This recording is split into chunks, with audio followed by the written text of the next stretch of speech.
check. It looks like we're live. I'm gonna wait for confirmation quickly from Aaron or Michael. Yeah, waiting for Lucas Voss. Oh, yes. I Yes, see we it. are live. Wonderful, guys. Okay. Well, people at home, you're probably listening to this at a later point. Oh, now I'm fully in view Are as you opposed to sure, the 4-person view. Michael? Let me get to live. Oh yeah, I Technology. just see Aaron. I mean, I don't Which is mind. Do you guys always a mind? problem. Yeah. Okay, let me check my OBS. Maybe we should just mute ourselves then so that like Yeah. we make sure only the person who's speaking is on uh camera. But that doesn't make sense. What do you mean? Because in my live, it shows. Oh, Now I see all yeah. 4 of us again. Because you were. Okay. Oh So yeah, okay. Yeah, now it's I back. think it's fixed. I'll check periodically, okay? No, I think it's Aaron. Okay, wait. Yeah. Okay, No, I it's see all of like us. Yeah, yeah. that's weird. Okay, then let's just start. Okay, so I'll start the recording as well just to make sure that we have everything right, and then the recording looks a little less clunky. Recording in progress. Welcome back, beautiful people. This is episode 5 of Followers of the Way. We have a full squad once again: Aaron, Michael, and GP Xavier. And this episode is called Love and Debauchery. We're going to be exploring quite a lot of topics, difficult topics as well, very relevant topics, and it was a dense chapter.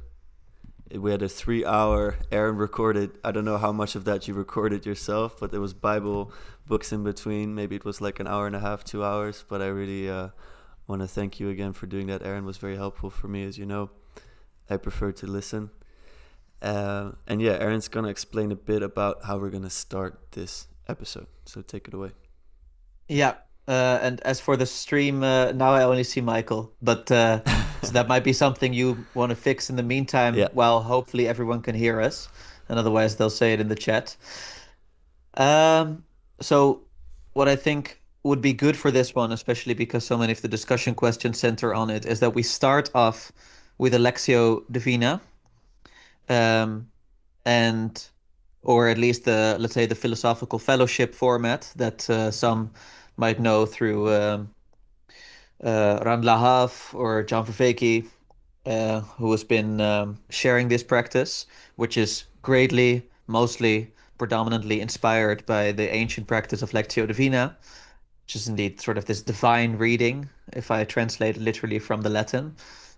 And this is a different way of approaching a text than we are used to.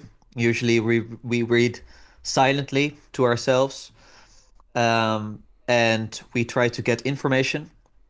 And you can think of this as reading out loud, and not to ourselves, but in community, in order to get transformation. So we're not trying to sort of take this critical stance on what is my opinion about the text, or what do I already know in terms of context, etc.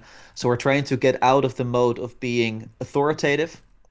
We're also trying to get out of the mode of predominantly approaching it through our own life story, let's say, our own autobiography. We're really trying to approach the text as if it can speak to us, as if it's, let's say, a gift we might receive.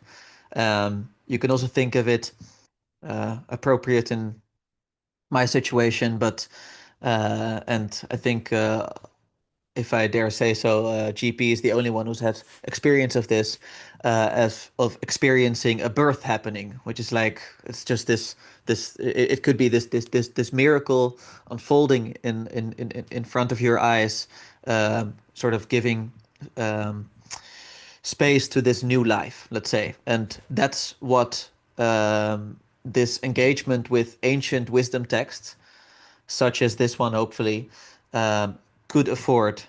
And the plan of that is to first the to first give you some context, which I will do, then to read the chapter, which is 1 Corinthians 13, the famous love chapter, which is often used at weddings, though there's a question on whether the love that is described is perhaps more cosmic, more communal at least, but perhaps even more cosmic than the love that takes place between husband and wife, which might nonetheless be appropriate because I'll put my cards on the table like I used it at my wedding, because husband and wife and perhaps their children can also be this, let's say, cosmic image of a community.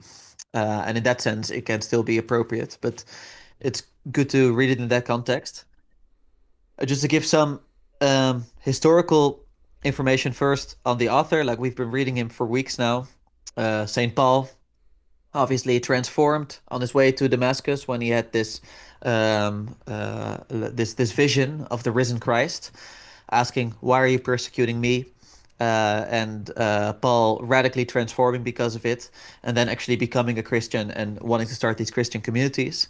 And we've seen in the past few weeks how essentially he was so transformed by it that he said, like, well, we need to get rid of the law and just communicate this new vision of radical equality and love that Christ has brought to the world.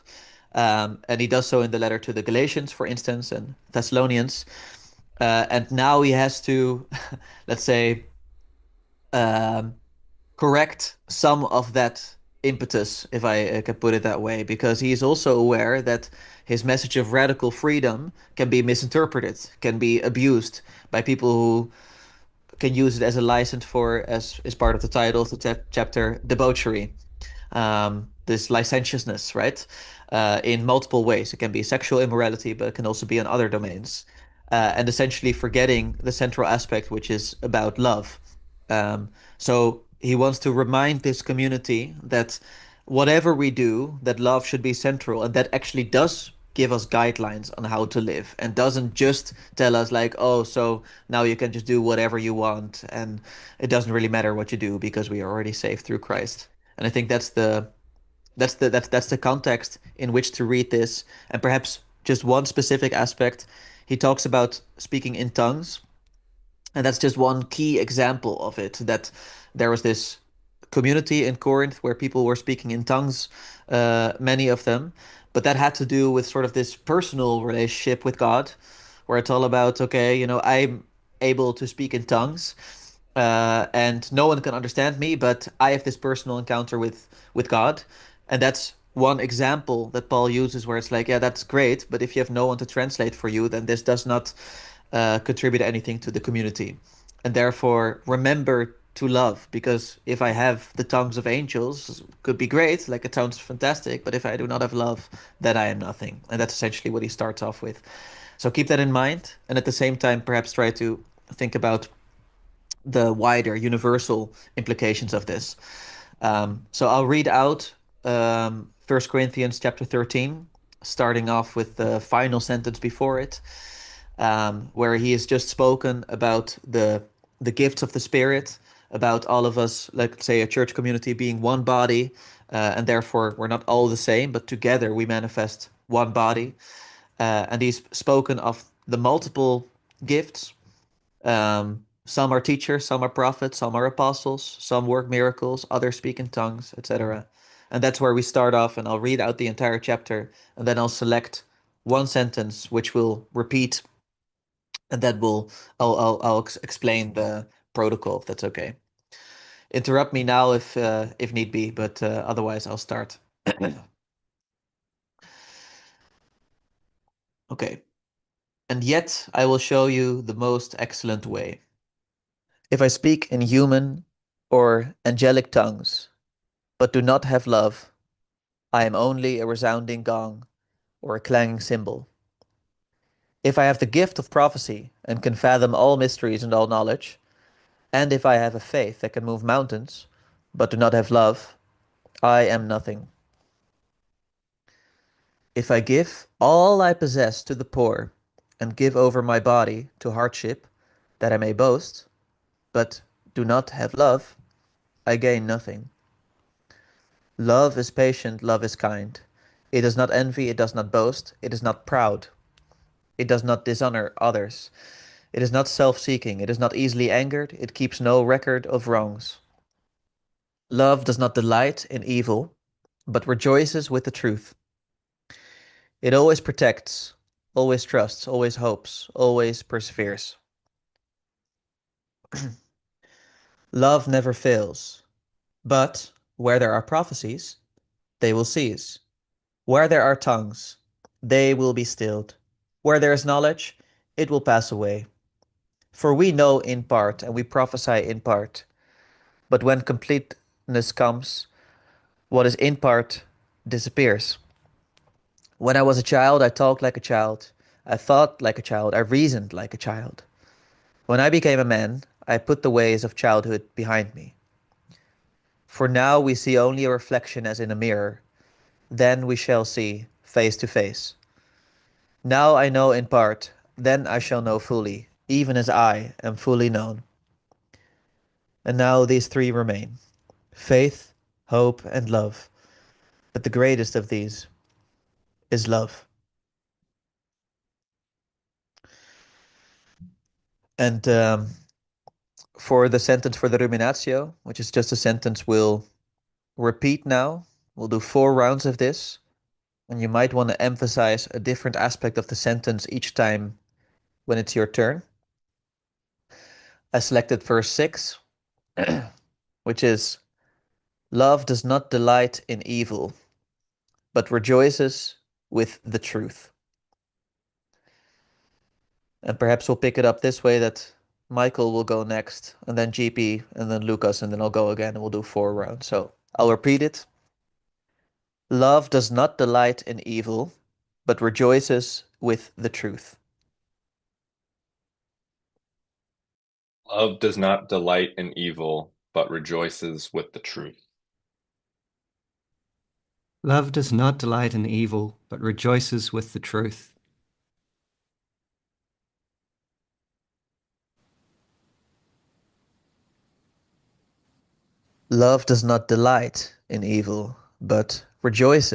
with the truth. Love does not delight in evil, but rejoices with the truth. Love does not delight in evil, but rejoices with the truth.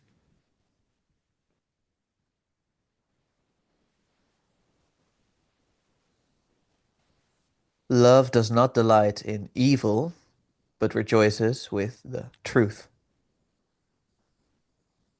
Love does not delight in evil, but rejoices with the truth. Love does not delight in evil, but rejoices with the truth. Love does not delight in evil, but rejoices with the truth. Love does not delight in evil, but rejoices with the truth. Love does not delight in evil, but rejoices with the truth.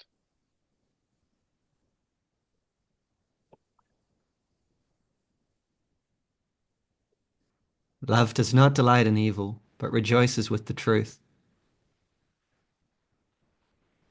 Then for the next round, you can speak a bit on what this chapter, perhaps this specific sentence, what does it um, evoke for you? Perhaps what does it provoke? Um, always evoke is like, what is this sort of the emotions that you feel come up? Provoke is also where do you feel challenged by it? That's possible that you feel um, yeah, like some kind of conflict. Um, always without making it authoritative, without speaking from authority or from prior knowledge or from autobiography. Always with the means of trying to invoke, as a final word there, the spirit of the author, which is in this case St. Paul. Um, what the passage evokes in me is a strong admiration for those who are constantly remembering this.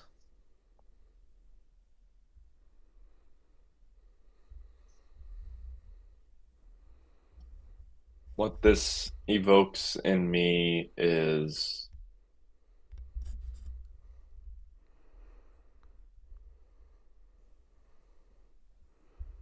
or I guess maybe what this provokes in me is the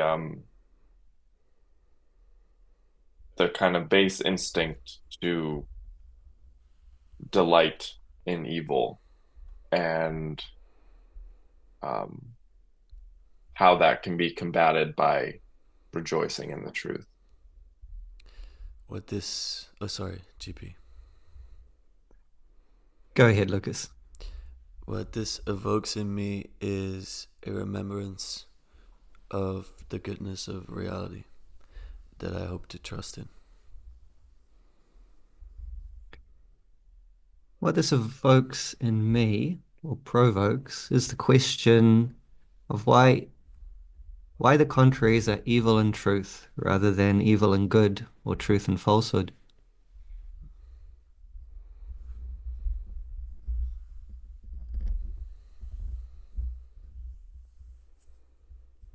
What I'm also taken by is the thought of love itself delighting or rejoicing and what that means.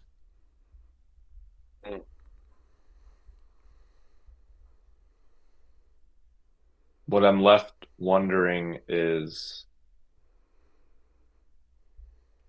what is delightful about evil? Why is that even why is that even a temptation? What this evokes in me is the truth as a larger idea that is deeply related to goodness, beauty, and love. What this evokes in me is the sense that sometimes evil is delightful in a mischievous way, but that nevertheless, the truth and goodness is deeper. That delight is deeper.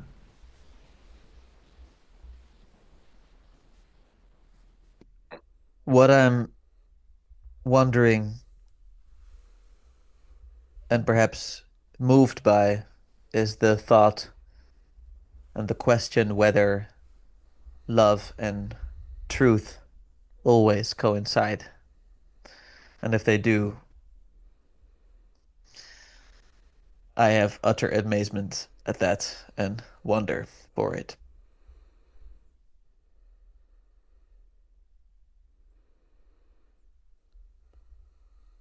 What I'm left feeling is how love has the power to completely reconfigure and restructure someone's life and orientation towards reality itself.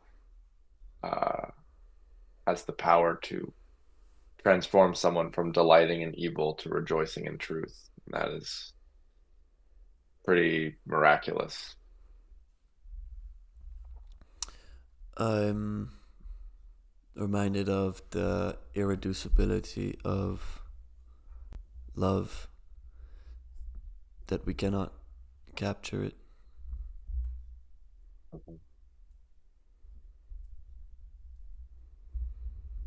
Um,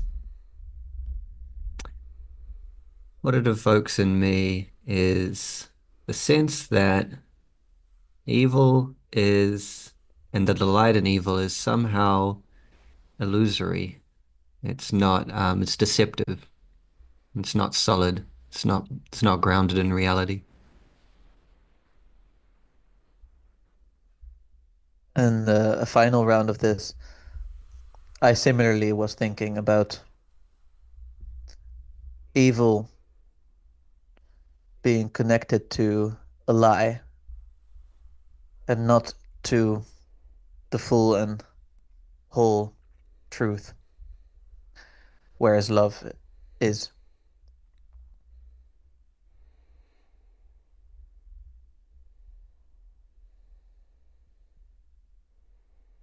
I think about Elizabeth Oldfield talks about sin as disconnection and how love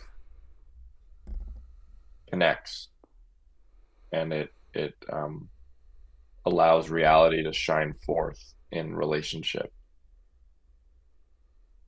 How that's like fundamental fabric of the universe, it seems. I'm left wondering how this all seems so clear and obvious, and yet evil's persuasion is so strong.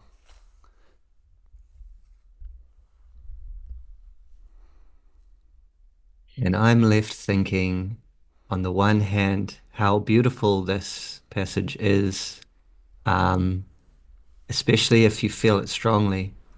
And then if you don't feel it strongly, what to do then? Love is a experience. Love is a motivation.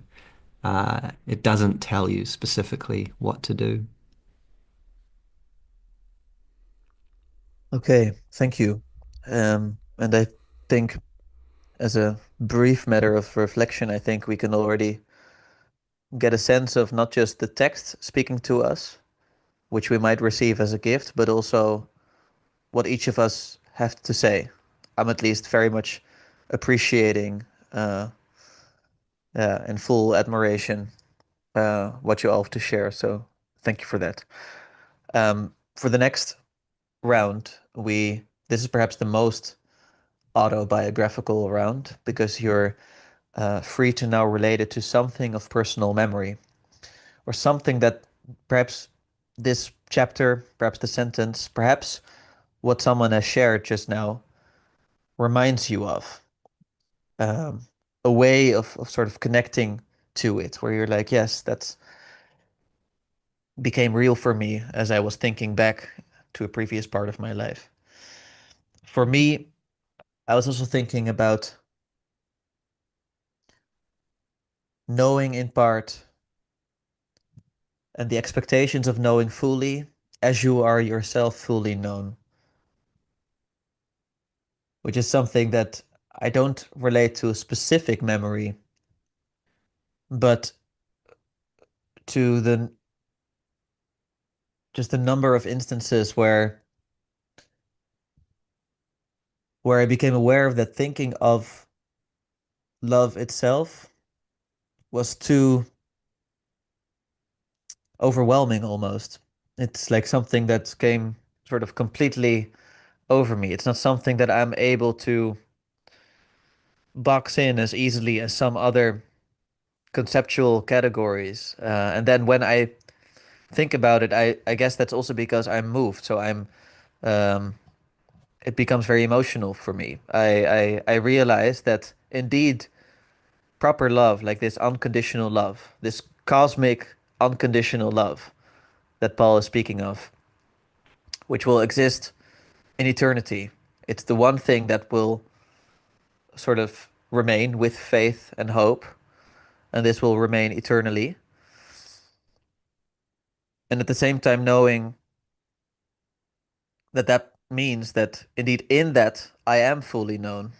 So it's also this moment of utter vulnerability, as I'm aware of how little I know myself and how within it I am known fully, because it means that I'm also loved for all those aspects that I might feel ashamed about, um, that I'm scared of, in which I feel very vulnerable.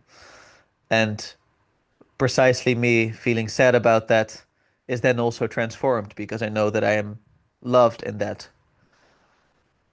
And the capacity and the call to bring that to others has always moved me sort of to tears as I feel utterly inadequate and at the same time as if it's my one calling in life. Um, but I'm mostly moved by by the realization that this has all already happened for me. And I can't quite explain it again because it's like I can't fit it into this category, but it is overwhelming. And those are the memories that I return to when that briefly dawned on me when I had a glimpse of that. And this round we only do this once, so that's why I took a little bit more time. So feel free to take a few minutes yourself. Michael, go ahead. Thank you, Aaron. Yeah, similarly, my head was kind of bouncing in a lot of different directions, but what I kept thinking about is the the way that this passage frames love. It's a choice. Like it's there's a agential decision to, instead of delight in evil, to rejoice in truth. And for me, I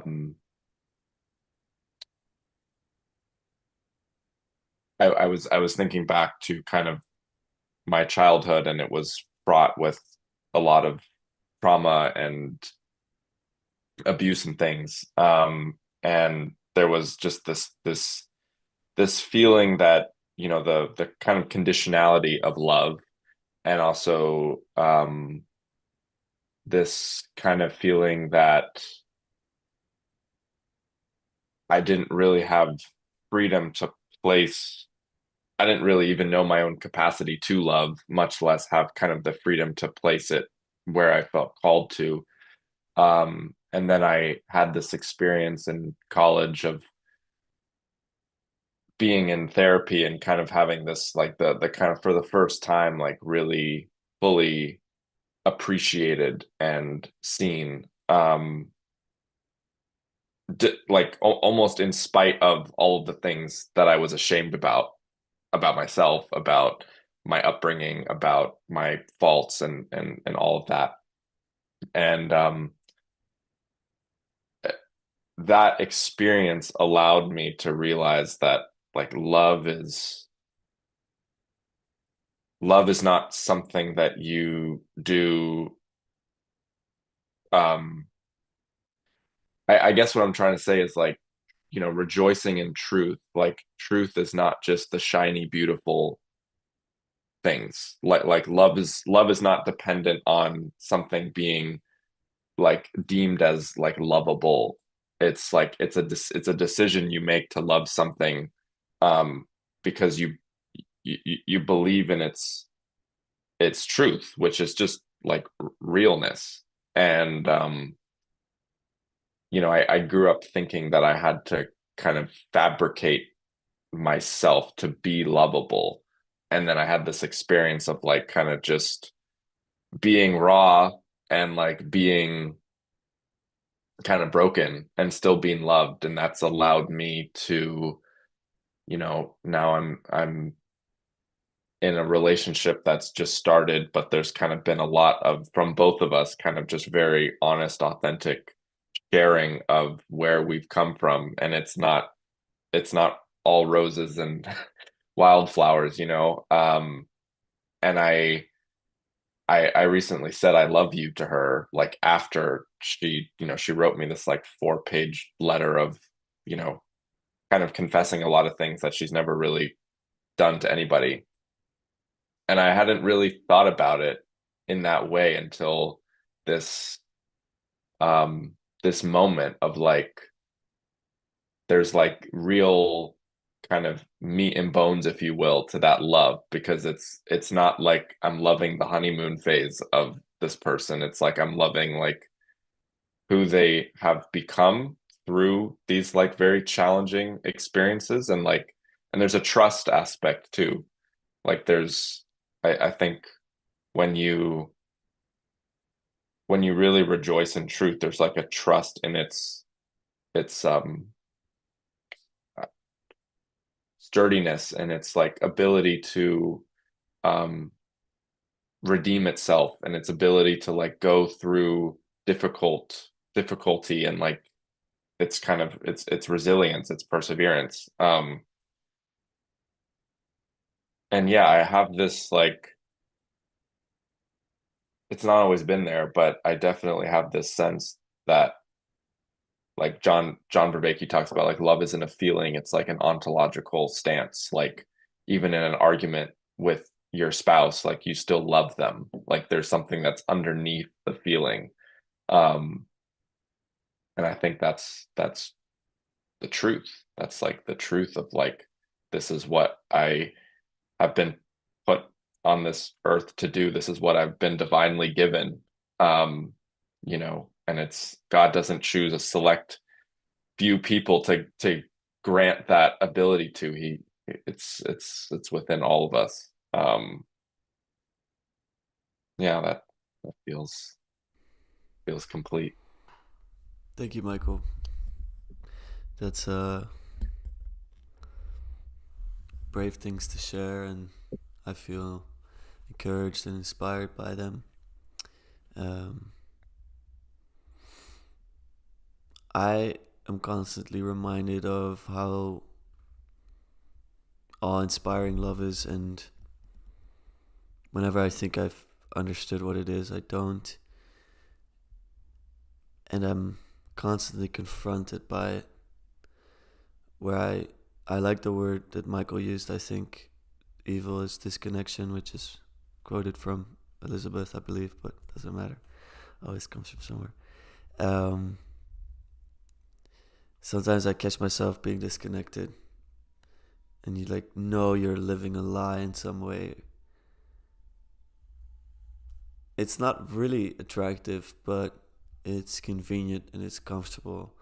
And love is not comfortable, and the truth is not comfortable, but they're necessary. And when you submit to them, you realize that whatever discomfort it took to get there, it's 1,000% worth it, because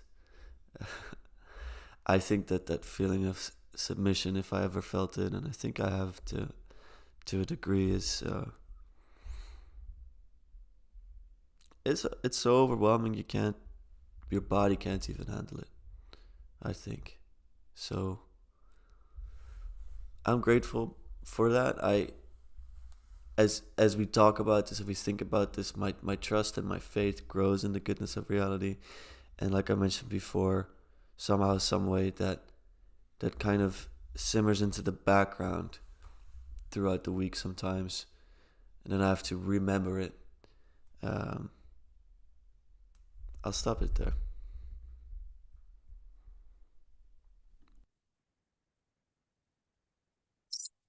So, I guess what I think about when I think about this passage that we read is that connection of delighting in evil with deception, or self-deception, or something that doesn't fully encapsulate the truth. And so, what I think about in terms of that in my own life is like talking about other people or making judgments about other people, or being critical about other people, um, especially sort of in a humorous way, or making fun of them in a certain way, or sort of delighting in criticizing. And on a certain level, maybe what I'm saying is true in a superficial way. But at the same time, it's kind of a collapsing into a particular view that doesn't fully express them or doesn't fully express their situation. It's the easy sort of quick collapse of a complex reality into something simple, um, into something that's also sort of harmful, maybe in a way. Um, and so that's what it makes me think of, because in that case, the truth may not be known. For instance, why is this person like this, or why do they do these things, or whatever. The truth may not be known to us, but it is not sought for by making quick judgments or by making sort of critical remarks behind their back, things like that. And so what really is called for by love is kind of attention and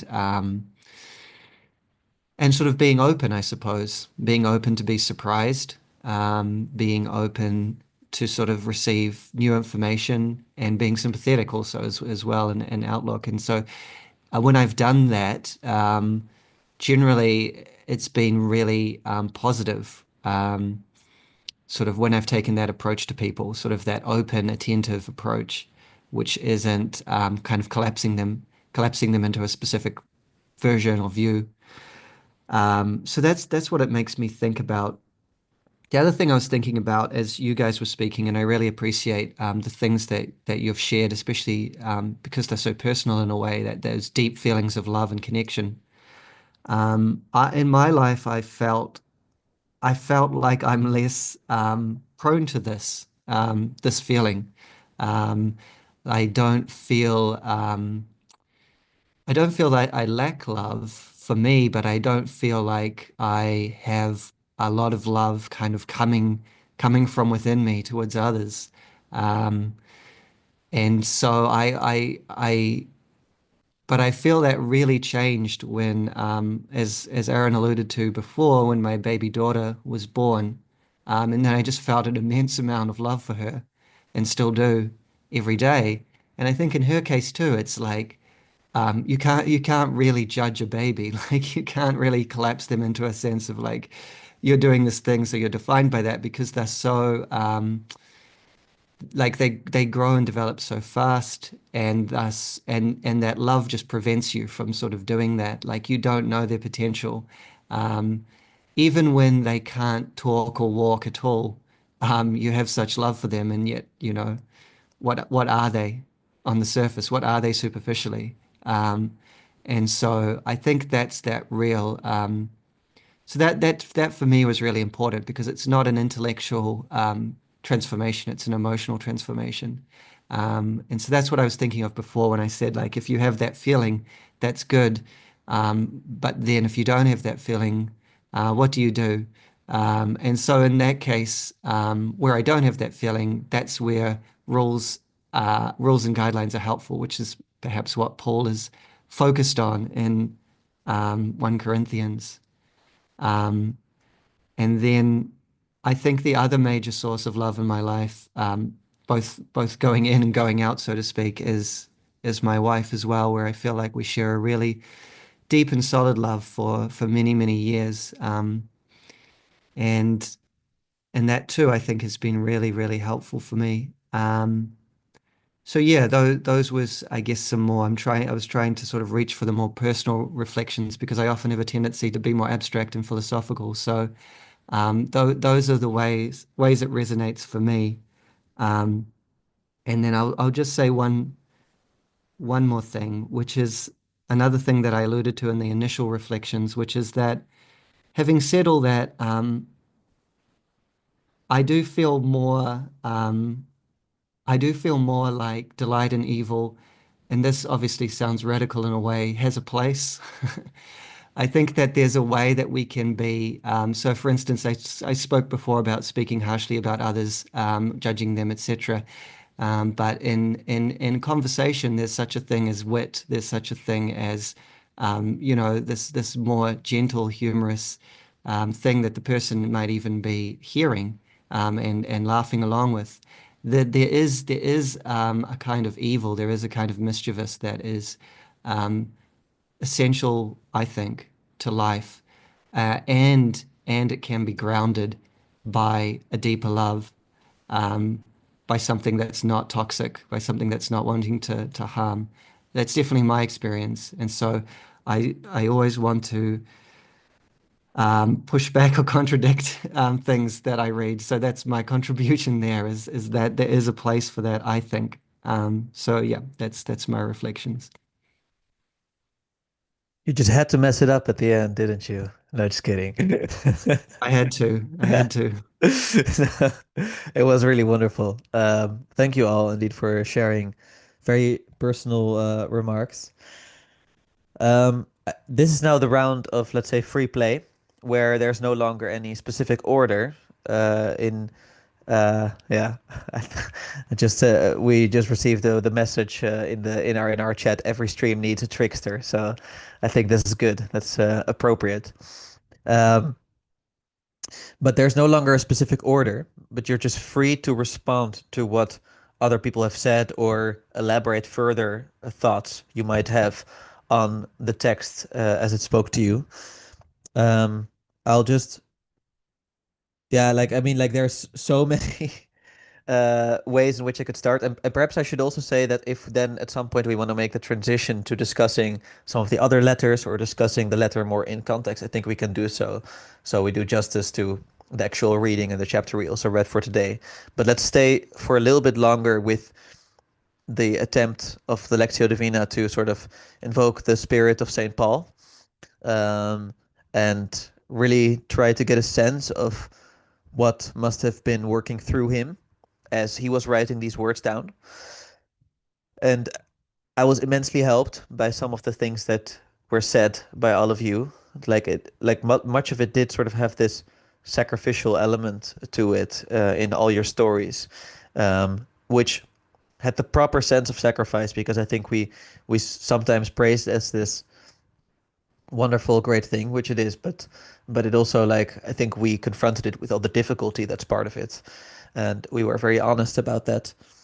Um, and I think one aspect that I was also very much um, moved by in the reading itself is sort of this, like, I'm trying to make it sort of come to mind a little bit um, more, but indeed, like, it is this notion of evil. I noticed in a different translation it's translated as injustice. I'm not necessarily sure if that's a problem or if that's relevant.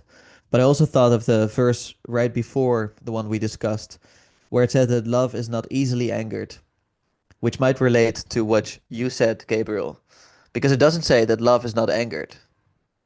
And this also relates to what Michael said, right? That it's like, you can be actually angry within the love. It's just that it's not easily angered. And I think there's this sense that is like, yeah, that is that experience of love. Like, we think that if you're angry, then you do not have love. But actually, sometimes you can be appropriately angry precisely because you love. But if that's easily brought about, then you know that you're not acting out of love. You're acting out of temperament that you're not controlling. And in that sense, I was thinking of what you said, Gabriel, and of what you said, Michael, and I felt like there is a place there for that sort of anger within love, and perhaps what you describe as rejoicing in evil, but that can sort of be something else. Is there anyone else who wants to respond to anything that has been said, or just to move on with this thread? But we can also start somewhere else. Just feel free to talk whenever. Like, there's no order anymore.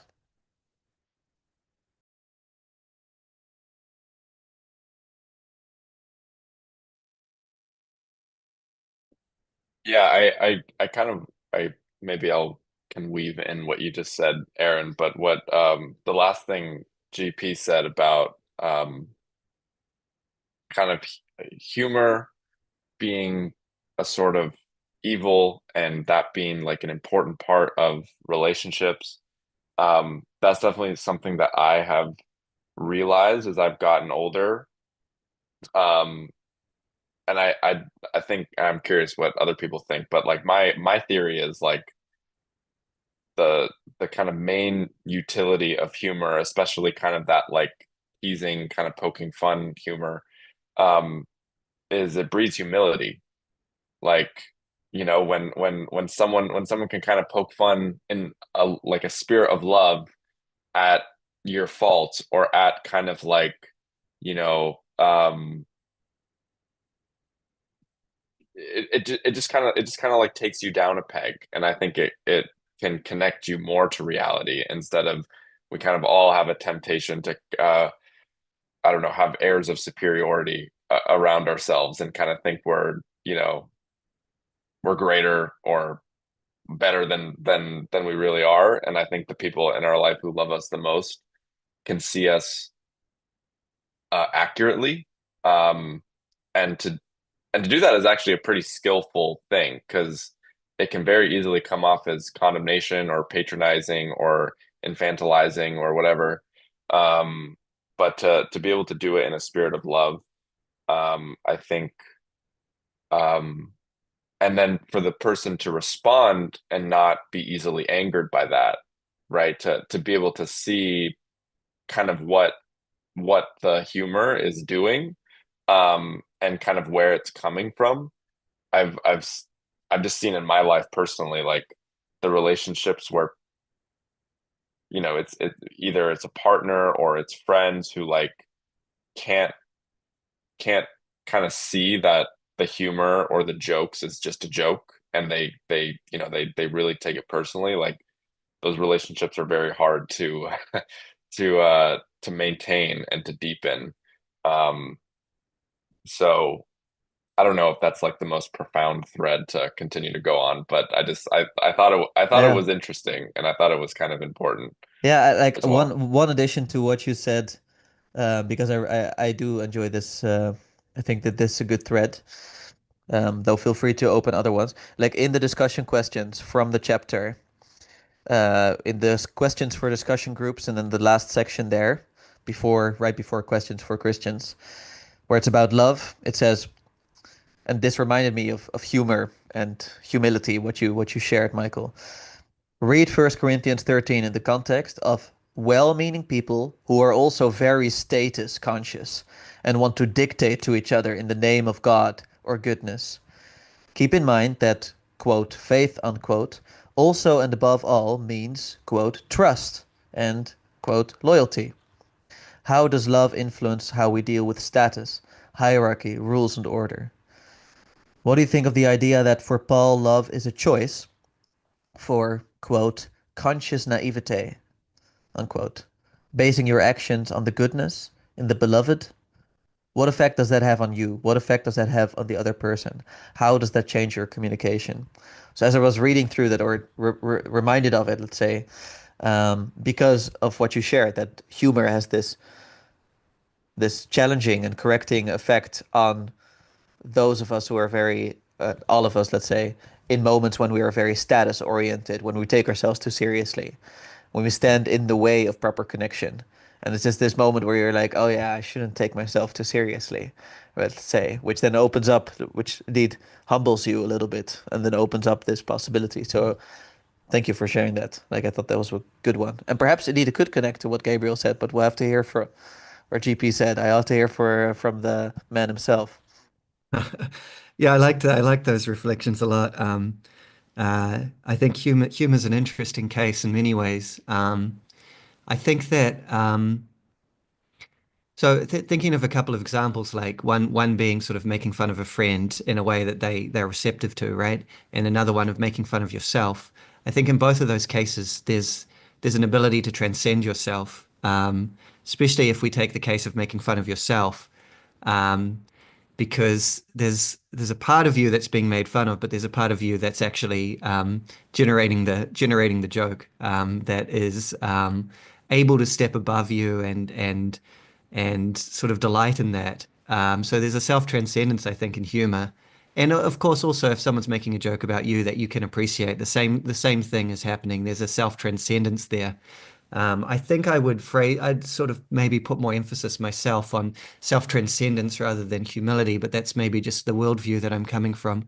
Um, uh, but because I feel like humility sounds too serious and grave. I'm doing you a service by making fun of you because that's out of love for. But actually, I don't experience humor like that. It's not that I'm helping you spiritually. It's that I'm delighting in the absurdities of existence or the flaws that we all share or something like that. It's much more natural and exuberant.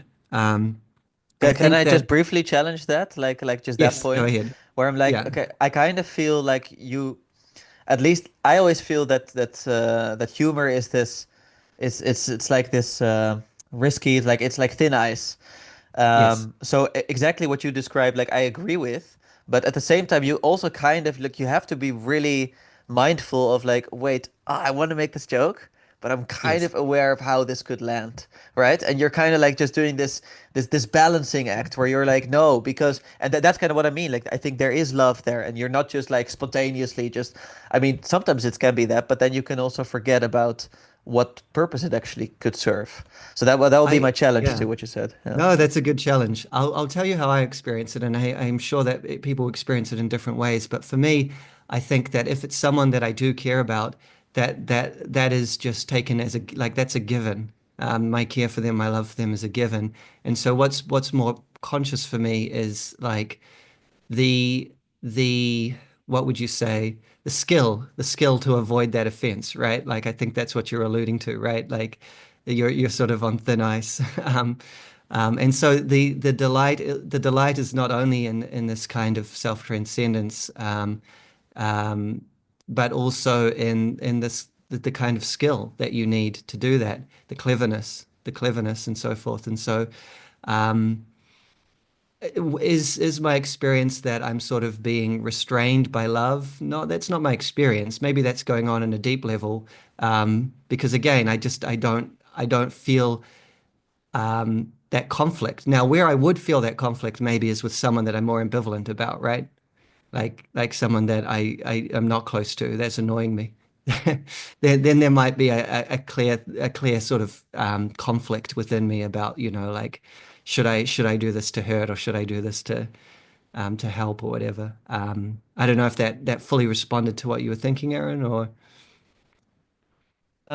Yeah, no, I do think so. I just think indeed, like I do think the deeper level nonetheless is relevant. Like like I have this sort of with friends that like sometimes we get into this zone of just like making the most ridiculous, sort of outlandish, rude jokes to each other, yes. but kind of at the same time feeling like I don't know, you just kind of know where you would really like because you know them so well and so intimately, you also know where you would be going too far, right? I don't know, like talking about like joking about their one of their parents who passed away, something like that. It's just kind of Right. like I'm not gonna do that. So like so there's this sense of like boundary where it's not purely spontaneous, where on a deep level it kind of seems like I want to make a joke at your expense, which on this deeper level brings us closer together. And perhaps you're not consciously thinking of all that. So in that sense, I agree with you that you're not motivated by love, but I do think that most often like love, if it's practiced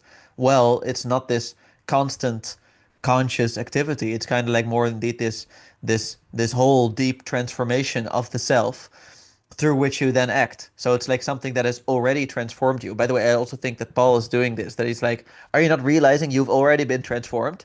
You know, like that Christ is already in you. Like it's Mhm. kind of like Mhm. there's this sense of that. So I sort of agree with you, but at the same time, I do actually think there are limits to it which speak to this deep level of love, which are relevant. Hmm. I think that's maybe a good jumping off point to sort of um, to sort of step away from humor and think more about love again um, because we're talking about deep levels and we're talking about like versus conscious. If you have to think through things very consciously, then there's probably a conflict. There's probably an ambivalence there, right? But if you're just proceeding from something deep, deep within you, a love that you already have, um, then you don't have to think about it. But that doesn't mean it's not real. I think that's what you're getting at, right? Like it's just as real or more real, let's say. And I think that permeates the whole passage or the whole chapter of 1 Corinthians 13. This is we're talking about people who have been transformed spiritually, psychologically. So um, that's and I think and maybe that maybe relates to what I was thinking about humor as well, in the sense that all of these different emotions come together, all these different things come together in the sense that on the one hand there's a kind of mischievous delight, but on the other hand there's deep love, and those things are not contradictory. And so there's like a wholeness of being there. Um, and so it's not that I'm forcing myself to do good, it's that I'm delighting in doing good, like genuinely, right? That would be love, and that's what Paul's pointing to, I think, as opposed to what he would construe as like the old law, where it's like I don't want to do good, and I'm going to forcibly make myself not do evil. And so that's an entirely different thing. And I think what again came through reading through these books of the Bible, reading through these letters, was the actual practical experience of the Spirit that Paul had.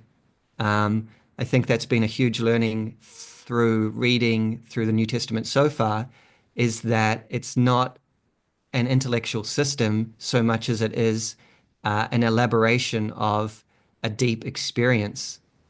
and it's the experience that matters. And in some cases, maybe experience isn't even the right word because this is something that um, was transformational, that had practical effects, and also like had potentially miraculous effects as well. So, Yeah, perhaps like um, a cosmic event, something like that, right? Like it's like way beyond someone's personal psychological. Like that's sometimes how it feels to me at least, but perhaps I'm stretching that a bit too much. No, no, I think that's how you could describe the experience like that, right? Like I think that to the early Christians, this is precisely what it was. It was something that took them over. It was something that transformed them. It was something of a cosmic scale, which is to suspend the question of whether it really was or not. That's a different question, but certainly it seems like that was the case for the experience of the early Christians, and that helps me make sense of it. That helps me understand where Paul is coming from. Because if I think of Paul as a logician or something like that, or a philosopher, I'm very I'm very appalled in a way, or I'm very appalled is maybe too strong a word, but you know, I'm confused Sounds like a and pun on frustrated. Paul, but It does, appalled, yeah. yeah. But if I think about him as elaborating his own deep, deep transformational experience, then that makes a lot more sense about what he says.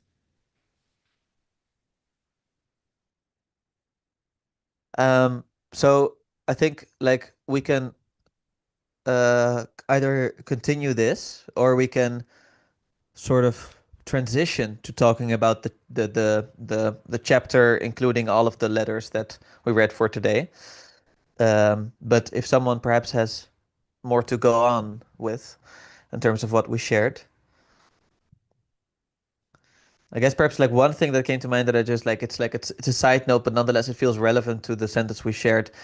I once heard that like one way in which sort of like traditionally like you can see this often even in um, depictions of it in storytelling, etc., in which evil spirits, let's say, operate, is that they do tell you a truth, and that in that sense, like they get to you because they're like they tell you something about what someone else thinks of you or something like that, or how you feel insecure, etc., and they're right, and at the same time, it is a part of the truth. It's this this aspect of the truth which is then sort of presented as the whole truth. And because let's say of this almost like this Luciferian left-brained um, way of dealing with it, it's like how McGilchrist right says like so the left hemisphere is very good at, let's say, if you're a bird and you see bird food, it's like, there's the food. So you point at the food and you're like, I'm trying to find the food. Whereas the right hemisphere is doing all the work in trying to pay attention to the context where there could be predators, let's say, etc. So to be more careful about it. But I kind of feel that in that moment of hearing that one truth, you zero in on it as if it's the whole truth. And in that sense, I was reminded of this passage where it could be like, yeah, love rejoices in the truth because it's about the whole truth. It opens up, like as Gabriel also said, as opposed to narrowing down, like right, what everything is. It's right. It narrows down to this perverse, cynical perspective on the matter, as opposed to indeed like, wow, how could I learn more and know more because I should be open to the context and what more truth is there together. So that's perhaps one aspect that I want to share. And Nice. unless someone wants to respond, we can move on to the chapter.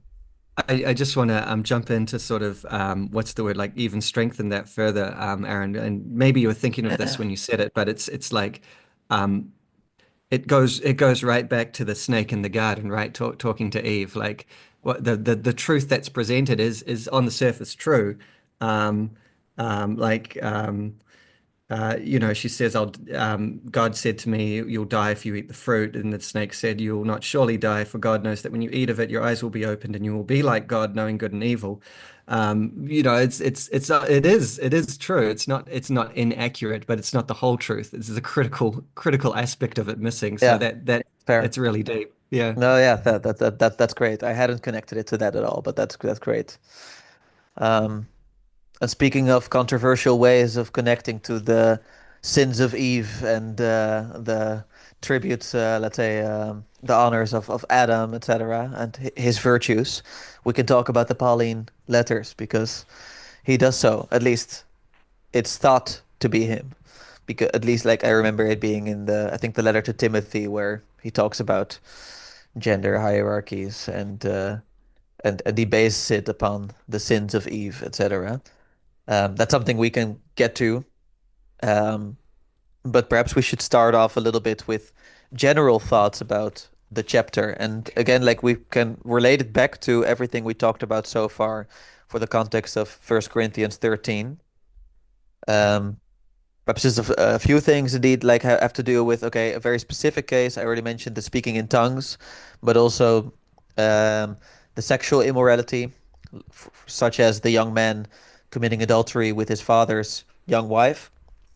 Like, do you expel such an individual? And it's even said in the letter that Paul says, like, yeah, hand him over to Satan, which is just something like interesting. We can talk about that. But then also forgiving him when he repents in the second letter. I think that's relevant. We see something similar in the letter of Jude, which is fascinating because it harkens back to even the book of Enoch, etc. It's much more for a Jewish context, and that's the brother of Jesus, allegedly, who wrote this, the brother of James and the brother of Jesus.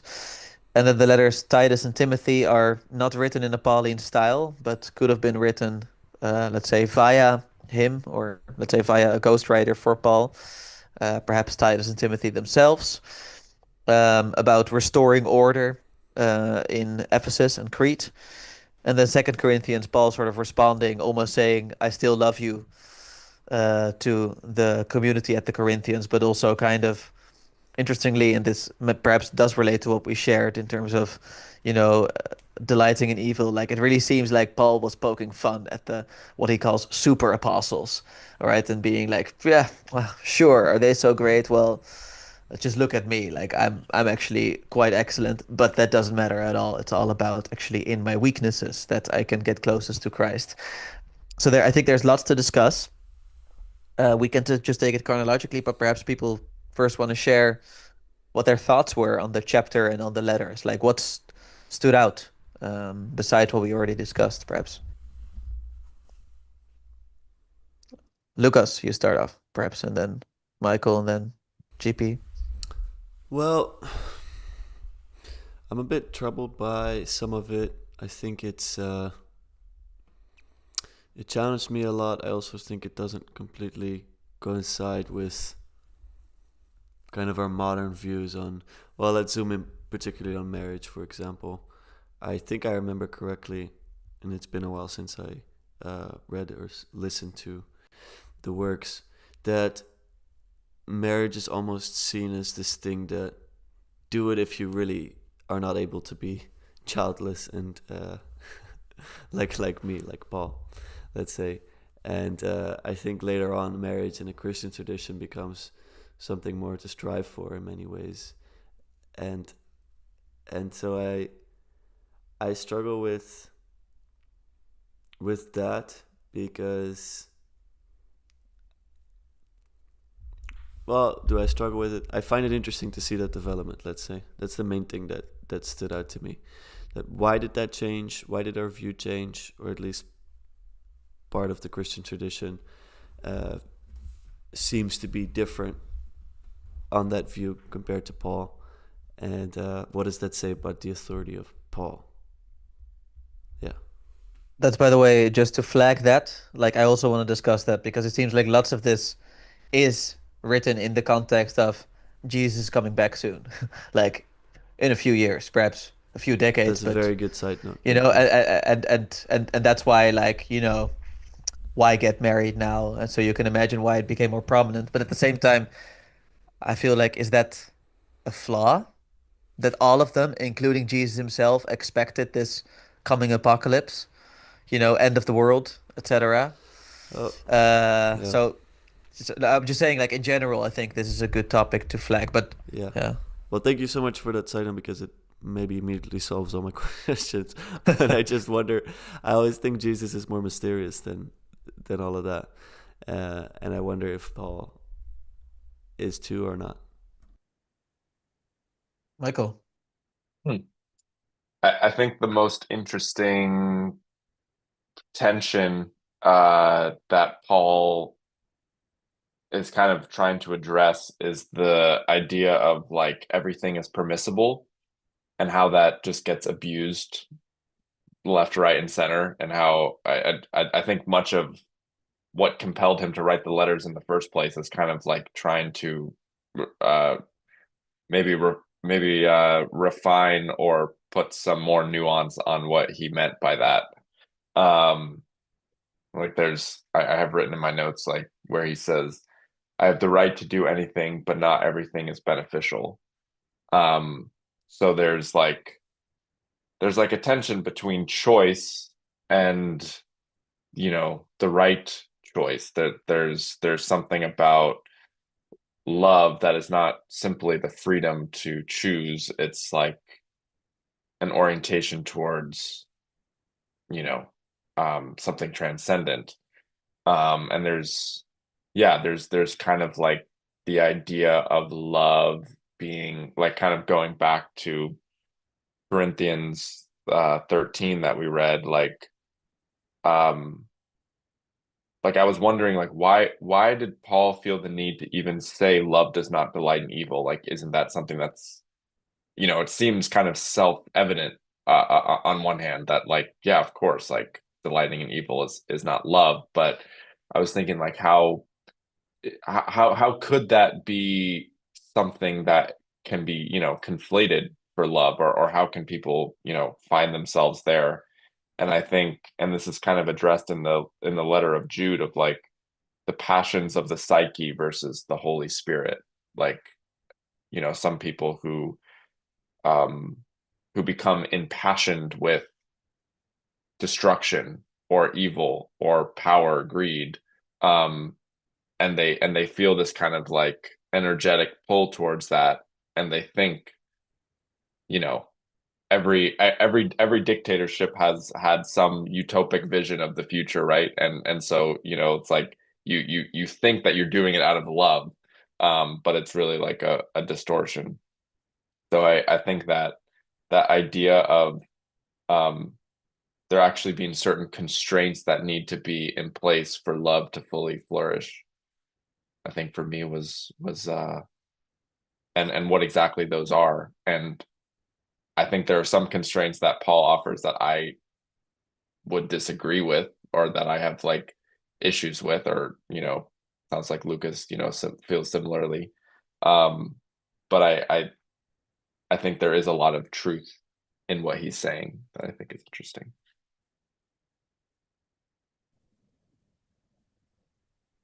I first want to talk about my experience reading through these books. I think as we go deeper and deeper into this, I'm enjoying it more and more. And so I loved sort of reading through all these letters, particularly 1 and 2 Corinthians, because we kind of pretty much know they're from Paul. Whereas the other ones, we're not sure if the claimed author really wrote them. But even so, like Timothy and Titus obviously are still like very early Christian communities, even if they're not precisely at the time of Paul. But I guess I'm warming up to Paul in a way. Like I'm able to love him a bit more, even though I, in many ways, disagree with him or find him frustrating. I can kind of see where he's coming from, and I can kind of see what he's doing. And so I liked the way that Paul grew on me through reading through these letters, and 1 Corinthians 13 is just so sublime. So Paul has a real depth and wisdom as well, even though he has, I would say, sort of more human conflicts, neuroses, failings, things like that. But that's fine, I guess. And I think maybe he would be the first to say that as well. Um, I also wanted to comment on a couple of things that have been said already. So the issue of marriage and him sort of putting the celibate life ahead of marriage. Um, I mean, I think there's a Catholic, or let's say like a traditional Christian versus Protestant split on this, whereas sort of modern Protestants would be much more likely to say, yeah, no, marriage is not only fine, but like really, really good. And I think that the sort of Orthodox and Catholic perspectives, even to the present day, are still like, it's better to be a monk or a nun. Like that's I haven't seen anything that kind of officially contradicts that orthodoxy, that it is actually better to be celibate than to be married, even though marriage is itself a sacrament. So I think that's consistent, at least through the traditional kind of apostolic lines of Christianity. And I think it makes sense, like in a certain way. Like I don't think that it's just a matter of Jesus is going to return soon, and so that's why we can't. That's why we ideally shouldn't get married. I think maybe that played a part in it, but I don't think it's the central reason. It doesn't sound very convincing to me. I think that the central reason is the same reason why this is a sort of universal phenomenon among intensely religious sects or just people, to be honest. Like if you even look at the East, if you look at India, for instance, brahmacharya or celibacy is an integral part of the spiritual path if you're going to go all the way, basically. And so I think the fact that you see that in the West as well, you see that in monks and nuns, for instance, which are again going all the way, devoting their whole life to God, achieving a level of spiritual attainment that the average person wouldn't. That makes sense. It seems like those two go hand in hand, and it seems to do with something like the sexuality is so enmeshed with desire and desire for worldly things that it just makes sense that completely dissociating yourself from it would have a spiritual benefit. The other benefit being that you have to do something with that energy, and so you channel that energy towards God. That's my reading of it. That makes sense to me. I mean, it does again seem to be a universal thing that keeps occurring in different cultures wherever you have this sort of like extreme intensity of religious energy and religious accomplishment, to be honest. And I say all that, having chosen the married, the married path. I can recognize that and sort of just accept that. So that's not so much of a challenge to me. I mean, obviously, I think that Paul says other things that are challenging to a modern sensibility. And I mean, again, like I think that, well, not again, but I think this is a slightly different case. This is maybe more, that Paul was a first century Jew or a Hellenistic Jew, let's say, um, and he is speaking from his time. But I also think he did genuinely believe these things that he said about, for instance, gender relations and so forth. Um, it's interesting reading Bass's text, trying to sort of grapple with that and like how did this tension between this kind of radical equality that he also seemed to preach and this hierarchy, how did these go together? And it seems like Bass interprets that as sort of like this is an adjustment to the culture of the time so that we're not too subversive and so that the message doesn't get compromised because people look at us and see us being subversive. Again, I don't think that to me that's extremely convincing. I think that the equality that Paul was talking about is just on a different level or something like that, or maybe it's in the time to come. But I don't think that Paul himself, I don't see any sort of sign that Paul thought radically differently about gender relations in the world in his time. That's my take anyway. And so, yeah, those are just a couple of comments. And I mean, there's so much here that it's just ridiculous. I think one other thing I'll just mention is that I loved when in Second Corinthians Paul was talking about his own mystical experiences. I know a man who went to the third heaven, of course, talking about himself. I thought that was really wonderful because again, that gives us context. What did Paul experience? Why was he so sure about the things that he was saying? And I think it's because he believed they were directly revealed by God and he had that transformational experience. Okay, there's so much in there. I'll also speak for my part. Well, let's say I'll respond to some things first, and then I'll get to more general comments because otherwise I'll forget. I was also fascinated by that passage in Second Corinthians. I did not think it was about himself. Like I kind of because like it would sort of I don't know, go against the entire point that he said. Like, like he did say something like, "I can boast about a man going up to like I heard a story from a man who went to the third heaven, whatever the third heaven might mean." So that makes me very interested in indeed the whole cosmic cosmology of, let's say, this first century Christian community, or of Paul specifically. He said like, and I will boast about that, but I will not boast about myself. So either this is him speaking to a separation between him, like within himself, where it's about like, I'll talk about that aspect of me who went there, but that's not me right now here, or he's genuinely talking about someone else, but he's not identifying with it, at least. Like that was something that I found interesting, but nonetheless, like just fascinated by, indeed, like sharing that story and just like dropping it, like this is really cool, but I'll brush over it and just get back to the point.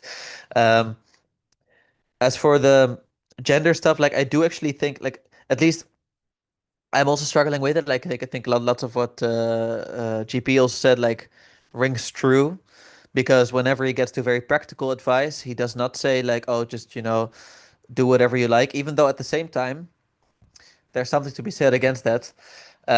So first of all, like it is interesting that all of the gender equality comments that are made are radical for their time. So like even if were not meant to be, let's say, practiced, like that they existed on a different level, then still they are radical. Like they're very new. So I'm also reading David Bentley Hart's translation of the New Testament, and he's also constantly alluding to this whenever he discusses the more controversial passages. Then in his footnote, he says like, yeah, but you have to balance this against those comments, which are just ridiculously radical for that time, whereas all the other ones just fall in line with the customs of the time. So the more interesting part is to balance it with this new thing as opposed to what was already common and accepted. So that's one aspect. But like the thing that I find most fascinating is him constantly alluding to these female followers of his, where he's like, oh, like I recommend Phoebe and Priscilla and Aquila, and like there's like constantly these allusions to like, oh yeah, she's great. Like you really like have to listen to her. Like she's fantastic. So for someone who would be in this Pharisaic traditions where it's all about male hierarchies, I think nonetheless there is something to be said that he integrated some of the gender equality in practice, because otherwise he wouldn't have been so positive and supportive about all the female followers of his that he keeps bringing up and mentioning. So I think that's just something to keep in mind. And we can discuss that when we continue. As for now, general comments over the whole chapter, like I thought I had the same experience, that it was like kind of like I'm really getting into it. I was also enjoying listening to some indeed perspectives, such as Bart Ehrman's, who is like, First Timothy and Titus are really written in the second century, but then also uh, I don't know, getting to know some of the responses against that, which are also fairly convincing. Like one of which is mentioned here is just like that it's just strange that Paul mentions like, okay, yeah, don't make fun of him, like respect him, like I know he's young, etc. And that's just kind of strange if that was brought up in the second century. Like it really only makes sense if indeed it is this letter. And then there's also relevant differences, like, okay, obviously if you write a letter to one person, that's different than writing a letter to a whole community. Just think about if you would publish something on a website like a Substack essay, that would be different than sending an email to someone, like or sending a WhatsApp message to someone, like your whole linguistic toolkit would be different. So obviously there will be differences. So I'm just saying, like, let's say I think it's inconclusive when they were there, but I do agree that it's clear that the First Corinthians, the Second Corinthians were clearly Paul's, and that indeed he is describing this. He is really trying to communicate this fundamental sort of event that took over his life, let's say. And I think what especially speaks to that is that indeed, like that in the second letter to the Corinthians, he says like, oh yeah, you should forgive that person who I said you should expel from your community, which is like so genuine, because you'd expect him, if he was let's the same old stubborn Paul, it would be like, oh yeah, no, yeah, but let's just not take the risk, just leave him out of the community. But you can tell that like love is really dominating in him, even if there are some sentences where you're just like, I'm not sure if I completely agree. And I think one other interesting suggestion in the chapter, which came at the end of the discussion on Titus and Timothy, and with this I'll close, is that this was really like the last few sentences before the section on the second letter to the Corinthians. It says, anyone familiar with the uncontested letters to the Galatians and the Corinthians cannot therefore give priority to the rules in these letters of mandate over love. For Paul, love is divine, guiding and enduring. The rules on the other end, in contrast, are human, supportive, and temporary. So there is something to be said for people today, which is in our time, choosing different structures and rules that are more suited to our times based on love. And I just thought that was like an interesting argument because I kind of felt that one of the risks of Protestantism has been this eternal fragmentation and sort of some denominations where it's like anything goes, etc. Like all of the things that Paul is dealing with. And at the same time, it also makes me, it helps me to read and listen to, let's say, more loosely some of these very specific guidelines he gives and to take them with a grain of salt because I'm like, yeah, that will be different for our times, just like what he preached was different than it was a couple centuries before him. So those are some thoughts. Perhaps Gabriel, you want to respond to my responses to you, and otherwise other people want to respond, Michael or Lucas, or where do you want to take it, or do we want to start off with First Corinthians? I'm not sure how much time we even still have. It's already quarter to nine here, so I've got time. I don't know about you guys, but I'm happy to hear Gabriel's response. GP. Okay, I guess I'll just quickly respond to why is Paul talking about himself when he talks about the vision? So in chapter 12 verse 1 he says, I must go on boasting though there is nothing to be gained by it. I will go on to visions and revelations of the Lord. And then he says, I know a man in Christ who 14 years ago was caught up to the third heaven. So he leads straight into that with, I'm going to go on boasting. Previously, he's been boasting about himself. And then he talks about a man in Christ. And then a little further down, let's see, where is it? Um, so then in verse 7, he says, to keep me from becoming conceited because of the surpassing greatness of the revelations, a thorn was given to me in the flesh, a messenger from Satan to harass me, which itself is a very significant passage. But in this context, it seems to me that he's basically saying that, yes, this was my revelation, and to prevent me from becoming too proud, I was given the thorn in the flesh. But this is also another really wonderful little biographical detail of Paul. Like he has this thing that he calls the thorn in his thorn in the flesh, which has been interpreted differently by different people. I think that one interpretation is that he sort of had a degree of blindness, and that's why he wrote in large letters in some of his sort of sign-offs on the letters. I think traditionally and sort of like in the sort of metaphor, like Western sort of, what would you say, storehouse of metaphors. The thorn in the flesh means sexuality. So he's got this little kind of sexuality that he grapples with, which would make sense if he's committed to a celibate life. But yeah, just a really interesting detail about Paul. just curious, what do you make of verse 5 there? Like, what is your interpretation of the whole verse? Of verse 5. So, on Yeah. behalf of this man, I will boast, but not on my own behalf. But on my own behalf, I will not boast except in my weakness. But this is consistent with what he's doing throughout the whole letter and also throughout all his letters. He's always saying, I'm really humble, but I'm also boasting at the same time. Like, to me, this isn't unusual at all. I think this is I know a man is sort of like a rhetorical move. Mm. It's like, it's like, it would be too egregious for him to say it completely in the first person.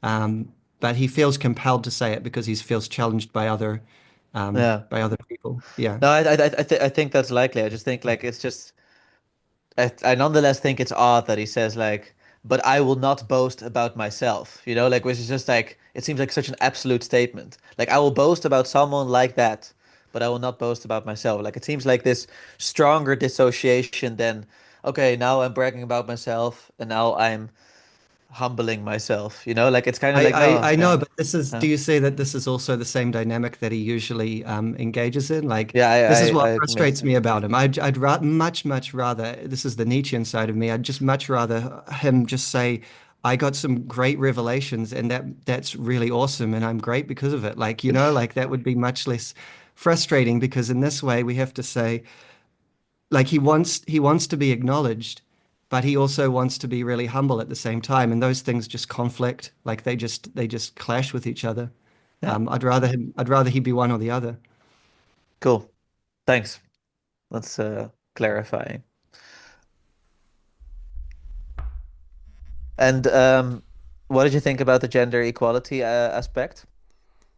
Like where I tried to say that he does practice it somewhat by just alluding to the constant female followers and giving them high status positions, etc. Sometimes I wonder if we're too harsh on the Hellenistic world because we need to make Christianity more brilliant and it's against its background because we're talking about like he's talking about followers of Jesus. He's talking about sort of like I think in some cases like women who host churches in their houses and so forth. Um, this doesn't to me seem extremely radical. Um, and then especially if you put it aside beside passages like women shouldn't speak in the congregation kind of thing. Yeah.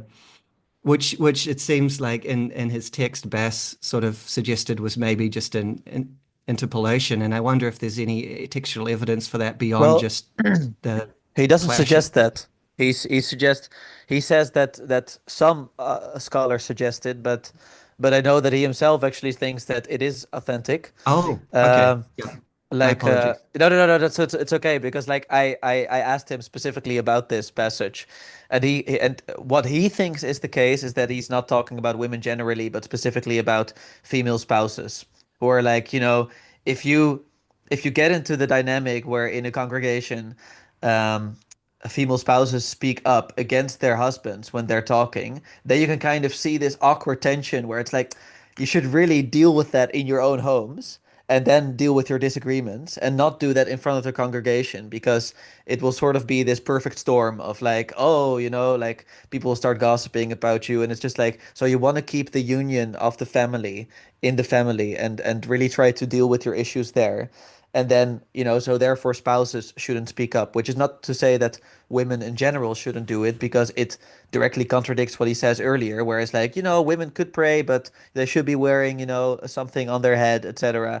So it seems like a contradiction if it was just this blanket statement on all women should do this. But I do know that indeed I was reading David Bedley Hart's translation, and he does think it's like many people do, by the way, like it is an what do you call it, like an interpolation that is just placed there because he even puts it between brackets and he kind of shows like you could just read along as if that passage isn't there and it actually flows much more naturally. But I checked with my dad and he was like, no, I disagree. I actually think it's just something that we're, I don't know, awkward about, but he thinks it flows well with it. But I think interesting. I think even under that interpretation, we're not just talking about your spouse. We're talking about wives, and hmm so we're saying the wife should not contradict the husband in church. yeah, And so it's not to me that interpretation isn't convincing because we're not just talking about domestic harmony and not bringing that disharmony that might be there into the community. We're talking about the woman undermining the authority of the man, or let's say the wife undermining the authority of the husband. The fundamental issue appears to be the hierarchy within marriage between husband and wife, yeah, if not the wider hierarchy between women and men. And so I feel like that still doesn't evade the central problem, which is that there is in fact a hierarchy here. I agree. I agree. Isn't it also mentioned like shortly after that that the man should serve the woman as well as the woman should serve the man or something like that? Do I remember that correct? Yes. And I thought it was a Yeah. bit confusing because of what was said before, like the hierarchy seemed. Is that in 1 Corinthians? Does anyone know the reference? Yeah, I think so. I think it I was think pretty it, shortly after. yeah. What was it again? Uh, uh, I remember that too. Just remember But I the think guy's that's a really face. crucial. I think that's a really crucial passage. So I want to find it. Maybe it's not exactly what you're referring to, Lucas, but Definitely not. 1 Corinthians 7, verse mhm. 4. It says, "The wife does not have authority over her own body, but yields it to her husband. Yes. In the same Yes. way, the husband does not have authority over his own body, but yields it to his wife." Yeah, Yeah. yeah, So exactly. I guess I this don't is know the if that body, yeah, I don't know if that necessarily says exactly what you said before, because I think Paul's more saying the man, like the man surrenders the passions of his body and um, yeah, it seems more like a argument against sexual immorality than this kind of bi-directional, like reciprocal relationship necessarily. Well, it's Um, also a very controversial passage, I think, as well, in terms of modern sensibilities, because it's basically mhm. saying that um, it's at least gender equal in that sense, but it's basically saying that the other partner has sexual authority over your body. Yeah. So, Right. I Yeah. remember like when I was Yeah. reading this for the first time recently that I immediately told my wife, "Oh, just so you know, I have authority over your body, but you also have over mine. So if that's so it's okay. Cancels Yeah. that's out. okay." Cancels out. It's kind of like so. Yeah, I agree. Like I was obviously using that to provoke our modern sensibilities, where it's like, it seems to go against that, but at the same time, it's something that I could warm up to, I guess. But Um, Lucas, there is a passage that I think that you're thinking of. I don't know if it's in 1 Corinthians, but it's somewhere, All right. and it's essentially if this is the one you're thinking of, it's essentially like the husband is like Christ. He gives himself for the wife, Mm. right? He like give, and the wife serves the husband.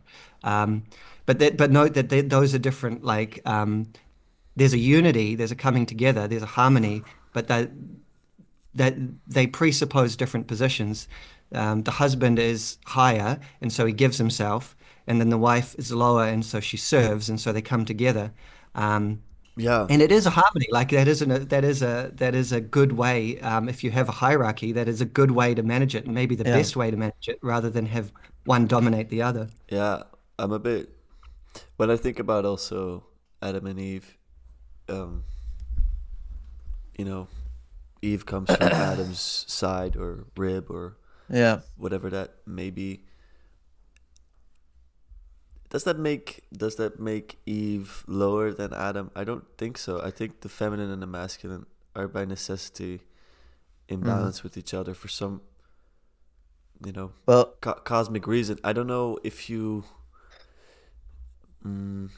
have thoughts on that, but I just feel like the masculine uh precedes the feminine maybe, but it doesn't, or Well, it shouldn't. I don't know. if I can just briefly Sure. speak to that, like, well, first of all, like in that passage, very famously, right, like at the start of Genesis, he said, male and female, he made them in his image or in their image. It's like hard. You can interpret that in the plural as well. But obviously, like that precedes the whole thing of Eve coming from the rib of Adam, so it's already clear that men and women are both made in the image of God. So it's not like men are made in the image of God because he created Adam first and then Eve is this sort of secondary aspect. It's like, no, they're both equally made in the image of God. So God is not specifically more male than he is female. It's like, no, he is sort of the whole of the two or both of them. It's hard to say. So that's one aspect there. Just sociologically, which is just very relevant.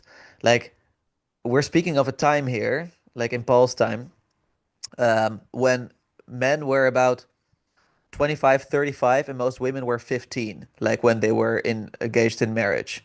This is really like something to keep in mind. So it actually makes good Dark. sociological say yeah, I mean that's dark, obviously, like because well, it's dark from our age because we think that indeed like understandably so, I'm in favor of it, let's say, but that there should be this minimum age of consent, which is around 18 years old, and otherwise it's technically, I think, classified as pedophilia, even if it's like a 25-year-old man with a 15-year-old or a 35-year-old man with a 15-year-old.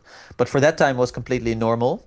Wow. This was just the general thing that happened, which is also, by the way, why he's speaking much more of female widows because they had older partners who passed away, which is also one of the sociological reasons Bus gives elsewhere in another book why it was interesting to speak of God as a father because many young boys and young children grew up without a father because the father was always older and you had earlier mortality, etc. So from that perspective, it makes complete sense that Mm, there was this hierarchy where the man would have slightly more authority than the woman, but nonetheless, like like the man should also submit to the woman, like his body is hers, etc. So I actually don't mm, think this is as much an issue as we often make it to be because it's not speaking of us in terms today when the age difference is far smaller, where women are much less dependent than they were in that time when. So I just want to at that. Like I think it's just relevant to keep in mind. That's valuable. Thank you. What I yeah,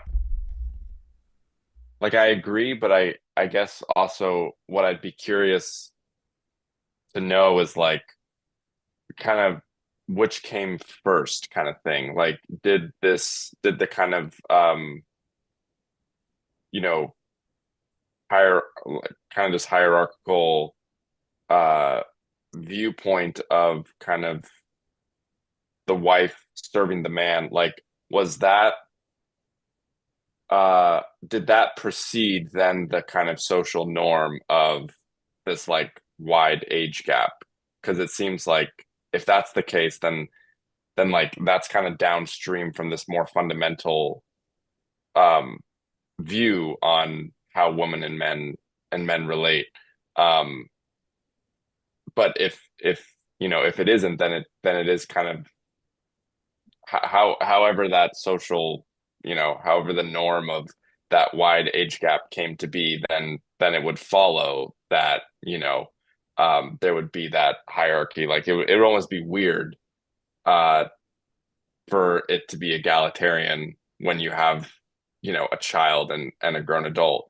um but if there was kind of this like you know yeah, whether it be sociological, whether it be kind of socially constructed, or whether it kind of be I don't know, more, I don't know, what would you say, kind of just more fundamental biologically or something at that time, then I feel like that speaks to something deeper about like a more fundamental like this yeah, like social view on women as kind of being subservient and submissive, which might point to a larger um I don't know, we would say flaw today, maybe. Yeah.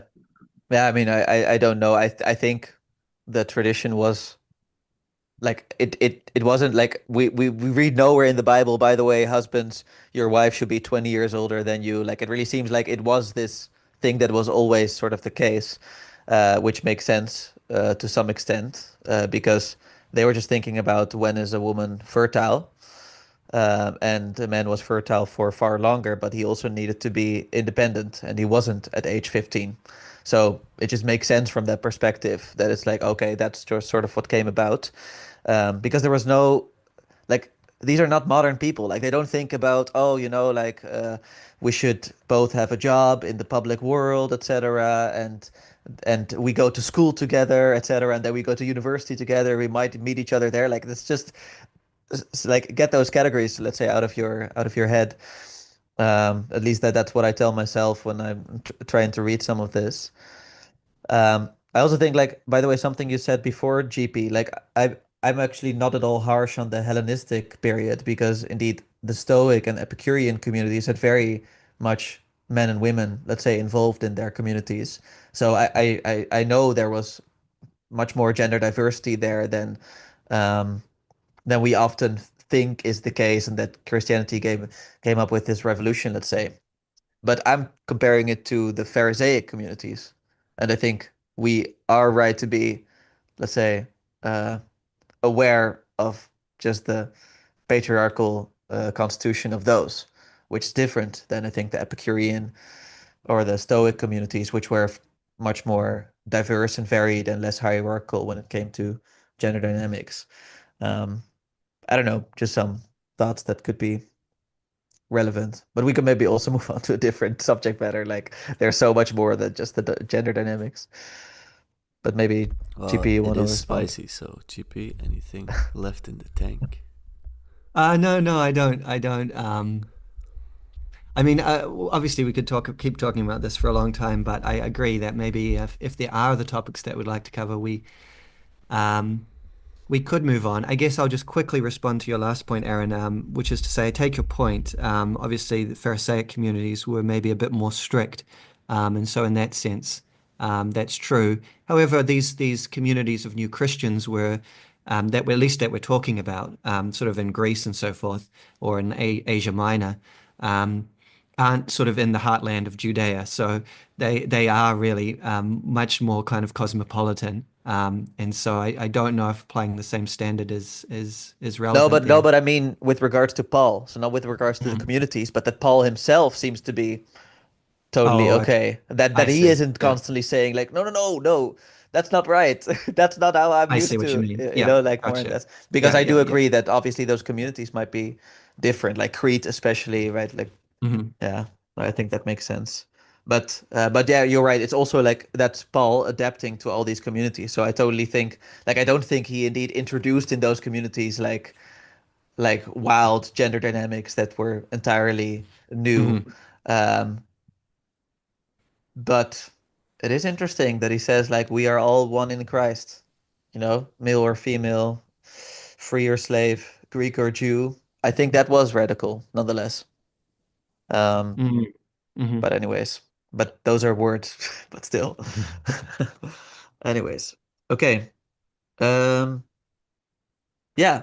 What other subjects sort of came out that were interesting? Like I think there's last we can discuss. It's about freedom and living without rules. So what does freedom mean? There's like freedom in Christ, etc. Um, I thought it was interesting, sort of the advice that was given surrounding eating meat that was used in ceremonial offerings to other gods, etc., and how love was central there.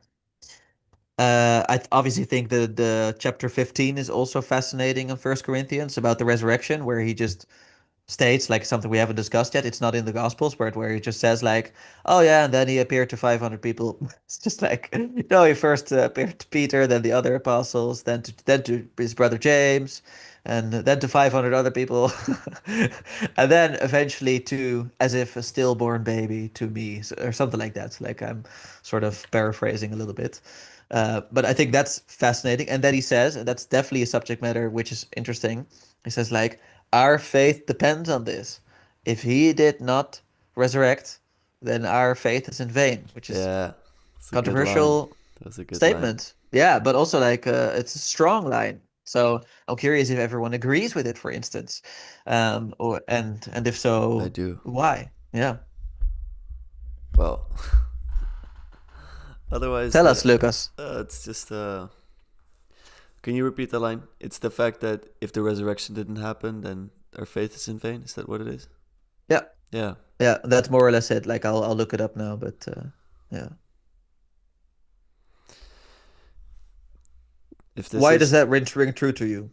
that's contingent on upon our faith, I guess. I guess there's something that happens in history that if we believe it, then we can trust that the world is built on self-sacrifice. And I do genuinely believe that faith becomes different with that coming and with that happening as well. I think if Jesus died tragically on the cross and there was no resurrection of any sort, then that would mean to a degree that our sacrifices are in vain, and thus our faith is in vain because there's no redemptive nature to our actions. So I think Yeah. he's absolutely right.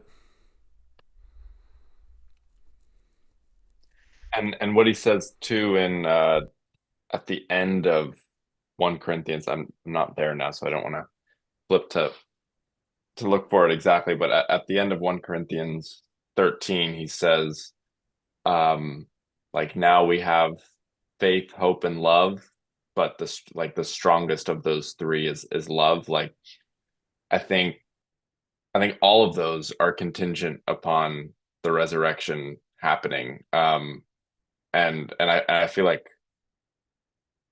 hope most strongly. Because I think you can still find love through, other theological traditions, but I think the the Christian virtue of hope is like so it's just so like potently captured in this death and then this rebirth and seeing how that kind of cyclically plays out. throughout history. Um, and that kind of like continues to give um this belief in the kind of triumph of good over evil and the triumph of life over death as well. Um, so yeah, I would certainly second that. Um, as yeah, there's a couple other things that I found interesting from the chapter, but I'll stop there for the moment.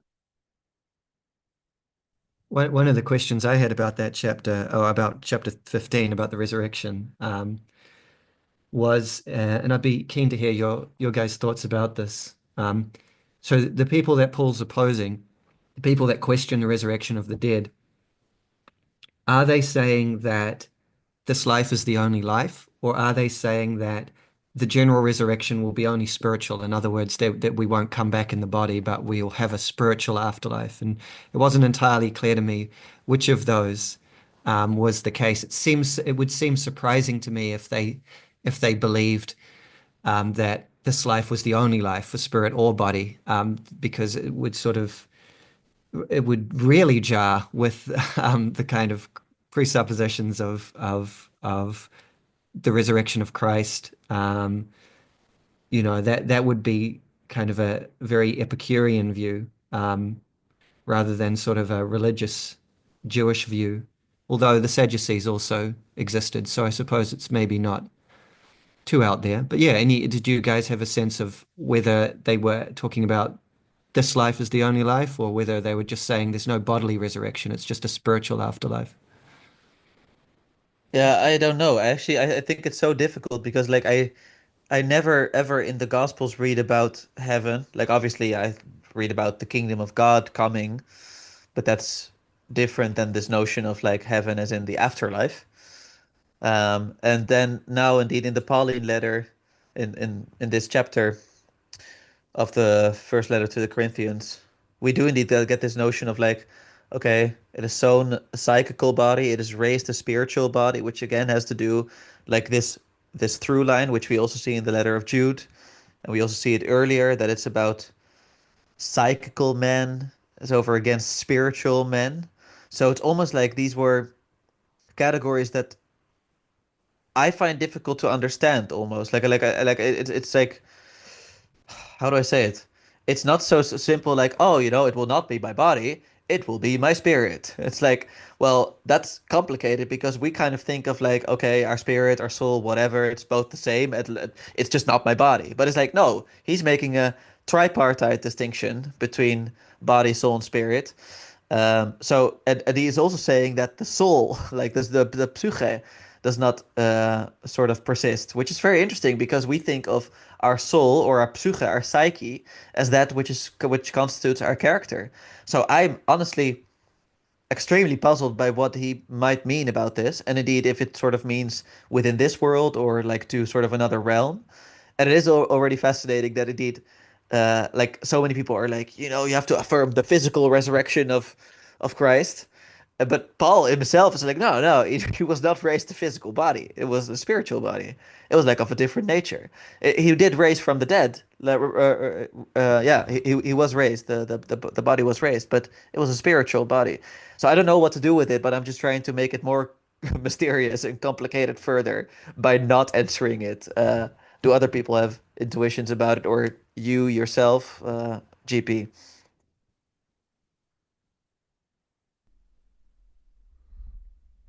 I mean, my sense is maybe that so I mean, obviously the language is quite difficult here. Like, what language do we use? I was using sort of spiritual afterlife or spiritual, yeah, continued existence. But of course, Paul himself uses that word in terms of the spiritual body. So it can get quite complicated. Let's say a non-physical maybe is a better way to say it. Maybe the doubters in Corinth, the doubters of the resurrection, sort of just said there won't be a physical resurrection, but there'll be some kind of afterlife for that part of me which is not physical, something like that. It seems maybe that's what Paul is pushing back against, but it does become very complicated. I definitely take your point, Aaron, Uh, because Paul is talking about a spiritual body, and that's a category that we don't really have nowadays. And I think I heard David Bentley Hart talk about this, where he was basically saying that at the time, the idea of a spiritual body was very normal. And so when we think of spirit, or at least when I think of spirit, I don't know how common this is among normal people, but it's kind of like a completely abstract thing in the sense that it doesn't have a shape, it doesn't have a form, uh-huh. right? It's just like pure awareness or pure personality or something like that. But apparently, according to Hart, for ancient peoples, the spiritual was also bodily, like it had a Yeah. form, it had a I mean, shape. Thomas touched the wounds in the side of Jesus, right? Hmm. Like, and Hmm. so that's it. But that begs the question of what was going on with that particular body. I'm just talking generally in the Hellenistic world about the conception Yeah. of spiritual entities, right? Um, Yeah. and so that they had a form, which is really interesting and I think counterintuitive to us, and Yeah. maybe goes some way to understanding Jesus' specific resurrected body. Yeah. Yeah. And by the way, like I also think it's interesting that we tend to compare it with physical, but indeed, like the main distinction for Paul really is between psychical and Hmm. and spiritual. So it's about the soul versus the spirit, like psyche versus pneuma. Um, and that's also interesting, right? Like that we tend to really think like, okay, so it's not our normal body. Like, well, I don't know, like they're not talking about the physical body at all. Like they're talking about we live as a psychical body, which is like, I guess if I have to interpret it as easily as possible, it's just like an animated body. We're not a dead body, but we are animated. We move about. So maybe that's simply what it means. And then sort of a spiritual body is more than merely animated, or it's no longer even animated. Like perhaps it's more still. Like I don't know. Um, but all of these things are like interesting, and they speak to the mystery, I think, of those of the first century and why it's fascinating to go back to it because I'm kind of like I'm not sure if we can ever understand because it's not a worked out doctrine, which is also I think what you came to, GP. That's like, yeah, I'm now no longer looking for Paul the philosopher with a worked out sort of cosmic vision. He's clearly partaking in something that we only have, let's say, partial information from. But I'm not sure if anyone has worked it out properly. Like even when I listen to Dave Bentley Hart, he affirms the mystery about it and not so much like, oh yeah, this is just clearly what they meant and you have to imagine it like this. He's also, I think, aware that, it's limited what we can think of what it was must have been like. Um, Hmm. yeah. But anyways, definitely the beating of the what do you call it? Like the triumph over death is central. So yeah. Anyways, okay. Um, do you think there are more topics we have to discuss, or should we go towards a closing round already? Like, what are your feelings about it? Because we have been going for a while, and perhaps it is just very dense. Like, we haven't even discussed some specific letters, not the letter of Jude, really. Um, what are your Yeah, I mean, thoughts? yeah, I don't know, um, where this might lead. I don't know if it kind of opens a new door or continues with the same one, but um, just in light of what you were talking about, Aaron, between the distinction between the psychical and the soul, and just thinking about that in lieu of the letter of Jude, where he talks about like people who are, I don't know if I'm right, like people who are kind of consumed by their passions as being psychic, as and that being distinct by someone who is filled with the Holy Spirit. Um, and now we have a very I don't know what the etymology and the like the Greek or the Latin of psychic is and what it was originally meant, but now we have a very different idea of when we use the word psychic. It's like someone who can kind of you know like communicate telepathically or like see into soul. Like it's I mean there's obviously the like kind of new age like woo woo kind of association with it, but it's like in some in some circles and in some traditions it's like it's seen as like a very high form of being. Uh and you know, in this time it seems like it's anything but that. Yeah, Um, so it's yeah, it was kind of muddying the waters for me of like what exactly it is being resurrected. And also, is there a difference between a mere continuation of a certain spiritual essence after the physical corporeal body dies and a resurrection? Like a resurrection seems different something than has a to mere die. continuation of life.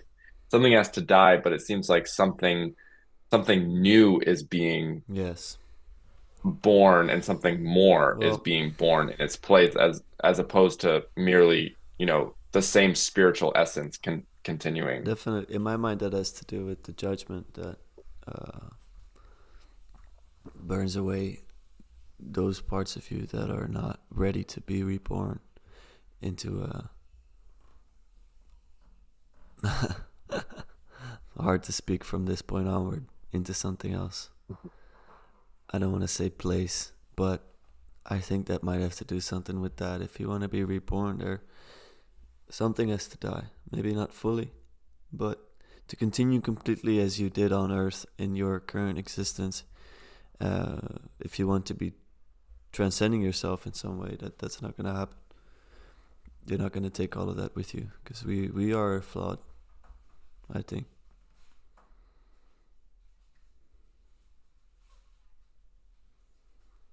You're muted, my boy. Oh, I think GP maybe wanted to say something. No, I didn't have anything specific to add. In terms of whether to continue or not, I'm totally open to whatever the group wants to do. I have more time, but if you want to stop now, I'm okay with that too. Yeah, like I just my my wife has just alerted me that it's slowly time to and let's say I don't know ceremonially like let's say okay good night etc. Mhm. Um, How did she do that? yeah, she messaged me. Oh, I nice. just saw a mess even though she's next to me. I thought she was doing Uh, like hand gestures. She's got this yeah, ceremonially ending the thing. no, Wow. no, no. Okay. Um, but She's Hey, not Matt. psychic. She's not. she's laughing. Yeah. Um, what was I gonna say? Okay. No, I do think it's fascinating. Like perhaps we can have a little bit of inspiration. Like so let's say let's maybe go for another 10 minutes or something like that. And then and one thing I wanted to connect it to was the letter of Jude, now that we're on this topic anyways, because it is fascinating. Like people don't know uh, when to date the letter of Jude specifically, but I think or Judas or Judah. But I do think it's interesting that he placed it here in the 50s because of this link, because the fact that he talks about psychical men, you know, like this which we also find in Paul, and we don't really find it as much in the later letters, and we don't find it as much in previous letters. So it's like really this thing that makes sense. Like, okay, yeah, if this was a topic of discussion, and then perhaps you know Judah like I don't know, it was such a small community that it makes sense that this was interesting. And he connects it to the Book of Enoch and to the Nephilim, you know, the fallen spirits, like the giants who had sexual immorality, or the angels who had sexual immorality with earthly women, and therefore created odd creatures, and you know, which eventually led to the flood, etc. Yeah. So he connects that to this, and to so he has this much more mythological. It's almost like this letter is me reading Jonathan Peugeot as opposed to like right like because it's like very symbolic, and like there's all these yeah, just these symbolic elements added to it, and it being grounded in the Old Testament so much, and referring to these ancient categories which Paul doesn't do as much. um but he connects he also talks about licentiousness, debauchery, and like these men have mingled with you, and you should not trust them, etc. Which he connects to indeed the Nephilim, like which are also these fallen angels which mingle with the earthly women and therefore create these hybrids, which are dangerous and can lead to interesting discussions on AI, etc. But we won't. But then he calls those two psychical men, not possessing spirit. This is in verse 19 of the letter. Um, so, which is kind of interesting because what Peugeot also says in his discussion of the Nephilim, or like of giants in general, like if you look at any depiction of giants in stories, is that they also have a lot of body Mm. and they have a small head. Like they're always like dumb. Like they're impulsive, and they create a lot of collateral damage, etc. Because they're very strong, Yeah. but they're not intelligent. Um, and Mm. obviously, I don't want to get to this understanding that, oh, our brain is good, but our body is bad. Like I don't want to get to that at all. I just want to talk about the symbolism, the structure, Yeah. the sense that we can find or detect purpose in the universe, and we can move towards it, and we can improve our lives in that way, which is completely different than only being able to act impulsively on whatever desire comes up. So it's kind of interesting to sort of take it in that respect, and that Paul really says, like, yeah, we were those bodies, but we are raised anew. And then I can even imagine that he's just talking about within this lifetime, like that, that I don't know, this sort of speaks to the whole interesting sentences which you get in some traditions, like if you die before you die, you won't actually have to die at your death, etc. Yeah. Um, I don't know, like, so there's many interesting ways you could go, but at the same time, I'm totally open to this cosmic vision of this afterlife, Well, but it it can be doesn't both, I worked out. think. I think it's both, basically. That you Solved it. So I think we can wrap it up with that. let's No. go home. Um, no, but I do think it is both, because I view that our reality is a microcosm of that. Um, Microcosm is maybe not the right word, but it's parallel. It's what's that word again? You know, you have small things and they're fractal. That it reminds me of that. So we try to act out that rebirth in our lives every single day, and I think Hmm. by doing that we are more ready to die and see that higher existence, I guess. At least that's what I hope. Don't know anything. What do you guys think? What does Socrates say? Like philosophy is a preparation for dying, Yeah. preparation for death. Yeah, I believe Um, so. yeah, like I do, yeah, I do think and that's why I feel like, it's that way of reading the Christian story as something that is um eternal, that is and is constantly repeating throughout time. Um, while the kind of historiological, sociological, um, like groundings of everything that we talked about before, of the gender equality issues, and really kind of taking those to heart. Like I feel like it becomes easier to adapt, for example, things that Paul says to our modern time when you see the Christian story as a fractal of whatever time you're living in, because then you kind of loosen your like tight grasp on the kind of like the kind of propositions and like the kind of moral law of it, because it it becomes something that is so much the water that you're swimming in, that it yeah, like it has to like evolve and adapt, because all of the Christians that came between when this was written and now, we're trying to like imbibe that story and like you know, continue spreading the good news in their time. And I think that's why the like the sense of the body is so important because like the body is temporal.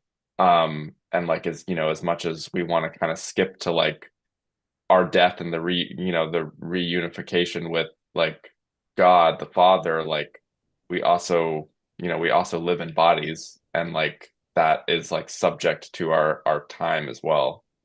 Um,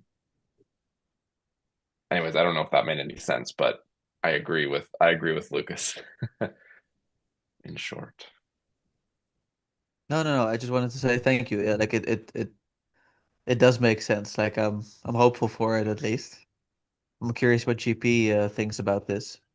Well, I probably have a slightly different take, but bearing in mind, I also don't identify as a Christian, so I'm not trying to cast this as a Christian perspective, but I don't tend to believe that there is a life after this one. I tend to sort of, as a working model, think that this is the only life. If I do think about the possibility of a continuation, I tend to think of reincarnation.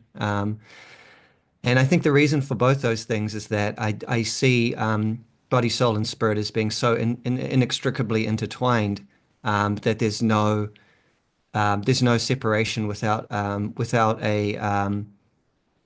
what's the word, like a breach of identity or a lapse of identity. I am the specific body. I am the specific psyche. Um, I am the specific life, and so. Um, I currently sort of tend to take a Nietzschean approach in terms of like this life is the only one, but this life is eternal, like like in relativity theory, that's kind of true, because space and time are space time is just there. Like the future is already there. It's just one block. So I kind of think about it in that sense, and that gives me a depth to my everyday experience, without needing to look towards an afterlife. At the same time, I want to acknowledge the importance that a kind of hope for the future has, especially if you're suffering in the present. And so I can see how transformative the idea of resurrection would be for the early Christians, and how it would have enriched their life so much, because when you experience hope intensely, you're also able to, for instance, not be resentful. You're able to be generous, radically generous even. Um, and so I think that I definitely recognize that. And I think that sort of that recognition has grown on me, so that um, I wouldn't want to put down someone that does believe in a world to come or a life to come, because it's so incredibly helpful in this life, or can be. There's a negative aspect to it, which can be when you're putting down this life and putting down this world and saying like, I want to escape it. So it's got the positive possibility and the negative possibility. Um, and I think Aaron and I maybe disagree. It's sort of, I think we've had a long-standing disagreement as to whether Christianity is reconcilable ultimately with a this worldly, this life perspective. I think ultimately not. Um, and so, but maybe I'm wrong. But in the letters of Paul, for instance, I would disagree with Aaron in terms of whether Paul can be reconciled to that view. To me, he seems very strongly to be saying there is a literal physical resurrection, not only of Jesus, but of everyone. Um, Whereas I think it's possible that Jesus rose from the dead. I think it's even likely that some kind of resurrection happened, that he appeared to his disciples. That's remarkable. That's not something that I think you can interpret just psychologically. I think that's something real. Um, but what then? Like, is he still around? Like, does he have a body in heaven? Like, there's so many difficulties about this that I think that's where I just leave it. Something miraculous happened to this man, and it's understandable why they did, because he was so holy and so full of God's power, and so I have a reverence for him for that. But I resist turning it into a um, whole ontological theory or eschatological theory. So I'll just leave it at that. Yeah, I'll uh I'll respond, let's say, to some things. Thank you for that contribution. Very Yeah, rich. Um, I agree. and yeah, like I can totally concede that like it's just possible. Like I'm not 100% convinced by the truth, let's say, or like but by the how do I say it? Like the truth level of my own conviction even. It's kind of like so I'm technically open to you being correct in this matter. I just don't know, and I'm not convinced sort of either way, and I think that's sort of where there's room for faith. Um, so I'll respond to some of the things you said. Then I'll share a couple of things about the chapter that I just want to mention, but not necessarily discuss, and that will be my last contribution. And then you can choose whether or not you want to go on or also share last contributions. Um, so that's going to be up to you. Um, I largely, let's say, agree. Like, there are so many passages where it's going against the earthly aspect. Um, I do think that, like, the way in which I'm trying to respond it is that the fullest view of reality is a union of heaven and earth, and it's not about earth, but it's also not about heaven without earth. It's about the union. And in that sense, I agree with comments being like, let's say, against the earthly aspect. But also, and that's why I really enjoy getting to appreciate Paul, him being so like, yeah, but if I have the voice of angels, but if I do not have love, like then I am nothing, which takes us back to the start of this conversation, which says something about like we live in this earth, on this earth together. So you can't just have the heavenly without the earthly, but also don't revert to the earthly, let's say, without the heavenly. And in that sense, I think it's a fulfillment of life, and I think it can be reconciled with that vision, but that's because to me, it's not exclusively earthly. And in that sense, I might differ from Nietzsche, who does want it to be exclusively earthly. But that's also because uh, this is like a tangent. I agree with Heidegger's criticism of Nietzsche that he is an inverted Platonist. He describes himself that way. So he just inverts the hierarchy of Plato and he says the sensible is most important and the intellectual or spiritual is least important. And I think therefore he stays within this simple dynamic and he doesn't sort of allow for this union of heaven and earth, which I think is far more important. Having said that, like I think there's far more complex understandings of Nietzsche's metaphysics that we could go into, which is the book by Gerard Visser that I have been speaking about, which is so incredibly deep, but I won't go into that right now. Um, but I think that's just sort of relevant to think about, and that in that sense there is something to be said for this union of heaven and earth, and not just sort of this rejection of the earthly. One aspect that I think is relevant here too, in terms of how the resurrection might relate to the physical, is in First Corinthians chapter 6, when he is talking about the sexual immorality. And then he talks about how these people treat their bodies, for like the young man sleeping with his father's young wife. So this is verse 13, right after the quote. The body is not meant for sexual immorality, but for the Lord, and the Lord for the body. By his power, God raised the Lord, so the Lord being Jesus, from the dead, and he will raise us also. So this is speaking already about the resurrection. And therefore, you connect it to this. Like, do you not know that your bodies are members of Christ himself? Shall I then take the members of Christ and unite them with a prostitute? Never. Do you not know that he who unites himself with a prostitute is one with her in body? For it is said the two will become one flesh. But whoever is united with the Lord is one with him in spirit. Flee from sexual immorality. All other sins people commit are outside their bodies, but those who sin sexually sin against their own bodies. Do you not know that your bodies are temples of the Holy Spirit, who is in you, whom you have received from God? You are not your own. You were bought at a price. Therefore, honor God with your bodies. So essentially, he is relating the care for your body to the resurrection. So it can't be this completely separate abstract thing because it is about how we relate ourselves to our bodies. So I just wanted to add that aspect. So it can't also be this abstracted spiritual thing, which I think you already alluded to, GP, when you were speaking to like, okay, apparently it wasn't formless, like there was a form to it.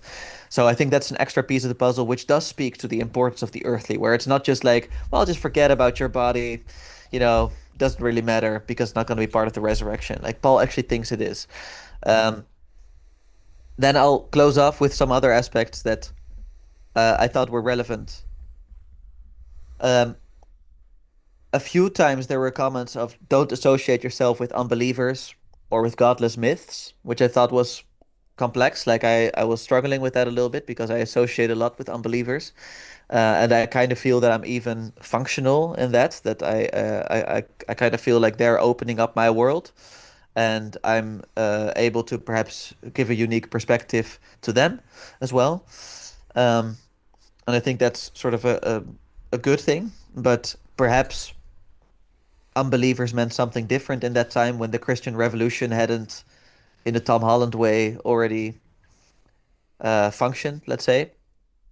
And then there was something else that I wanted to talk about.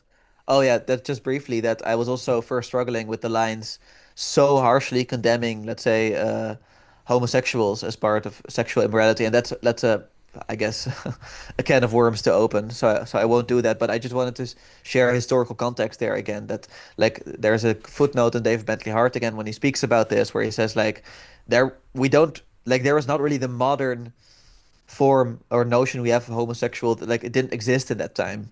The only sort of practice that was common was of slave masters having sexual relations with their young male slaves. So essentially what you find also in ancient Greece. And in that sense, you can totally imagine why that's purely this sexual act without any relation of like union and loving relationship. It's just sexual pleasure. So I just wanted to add that context, which I thought was interesting, and perhaps it's something you want to discuss. And then finally, I'll say this was a very rich discussion. Like so much was in it. Like obviously, like I don't think we're done, but at the same time, like we did it proper justice for as much as we could. And like I don't know, I would love to talk more about it, but I think it's also good to go on and just use this as inspiration to read it all over and over again. And that was my final 2 cents. And I'm gonna give the word to Yeah, whoever wants to take I will initiative take in it. terms of closing it or Aaron, continuing it. out of respect for my sister-in-law, I will not say a word. This was wonderful. Keep it short. Michael, take it from here. Thank you guys. I am gonna listen back to this because there were times where maybe my attention wasn't fully there, but I know that there is so much depth and richness, and I don't want to go on without you, Aaron, tonight because you've been such a good director, and I see all your little papers, and I just appreciate how seriously you've taken this, and the same goes for Michael and GP. I thought it was a really nice exchange tonight or And this for you, morning. man, like honestly, I think this is like a fellowship thing. I Fellowship. honestly, yeah. Thank So you. thank you all. Thank you. Michael, go ahead. Yeah, I second everything you said, Lucas, and I feel like I have nothing really of substance to add. I feel like Aaron kind of brought us home. Um, yeah, just to say, I think the philosophical fellowship was a really, it feels like 3 days ago that we did that. It feels so long ago. Um, but I really enjoyed that process. I think it certainly deepened my understanding of that specific, you know, that specific sentence and that specific chapter. And I feel like the whole discussion today, um, really getting to every time I do it, it's like, it feels like the words really get digested by my body and my soul. And um, yeah, I think there was a lot of richness, and I think what we ended on with, um, you talking about the union of heaven and earth. I think the union of mind, body, spirit, is also one that is really interesting to meditate on. I think what GP said also is a very compelling in that spirit, like I think also can be argued for like a this world only perspective of to have a spiritual resurrection without the body if they are all, united is seems also kind of implausible. Um, yeah, it's a lot to think about, a lot to try and reconcile, but I'm gonna surrender to not having all the answers and not needing to have all of them. So, but yeah, I'll pass it on to GP. I also want to just thank all of you as well. I thought it was a really, really rich, interesting discussion, and I also appreciate the personal elements that everyone shared as well. I think that was really important. And also, I want to sort of echo what's been said about Aaron sort of guiding us through this with his extensive notes. I was afraid because I hadn't taken as extensive notes this time, and I thought maybe we'll be at a loss for what to talk about, but that hasn't proved to be true at all. So it was a really wonderful discussion. Um, I think I come away from this time really with a kind of a love for Paul, even if I don't agree with him. I can appreciate him very much as a person, um, and I don't think he would necessarily approve of me either, but that's okay. I still have a love for him, and I also, I guess, almost have a reverence for him because he loved God so much, he loved Jesus so much, and he in a way was chosen because he had those experiences that he had those transformative experiences. He had that power that he did, just like Jesus did. And I think that's really important. So I don't want to either denigrate that or be perceived by others to be denigrating that. Um, I also want to clarify that whilst I don't agree, whilst I don't identify as a Christian, I also don't identify as a Nietzschean either. So I don't want to be sort of conflated entirely with that point of view. I agree with you, Aaron, with what you were saying in terms of that Nietzsche very much de-emphasizes or denigrates the heavenly. And I also do think that's a problem, which is why I'm somewhat in the middle, why I'm somewhat more spiritually inclined. Even though I see that sort of glimpses of spirituality do shine through Nietzsche in many ways, but certainly his conscious rhetoric is against it. And I think you do need a union of both of them for a full, deep, loving, good human life. And so I think probably we can all agree on that.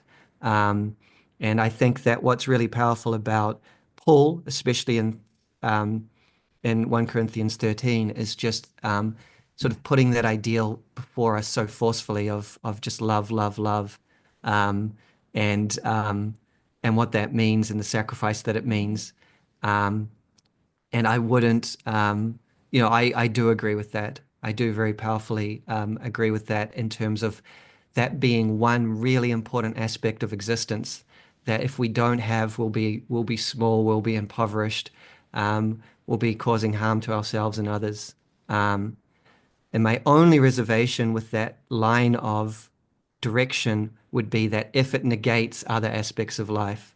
And so if that all-encompassing love includes um, exuberance and includes joy and includes physicality and all these other things, then I affirm it completely.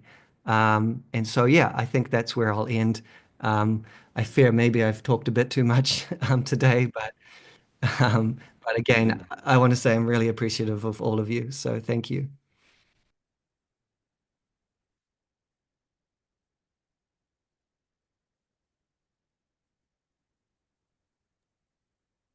Bye bye. Thank you all. Bye. Bye bye. Bye Blessings. bye.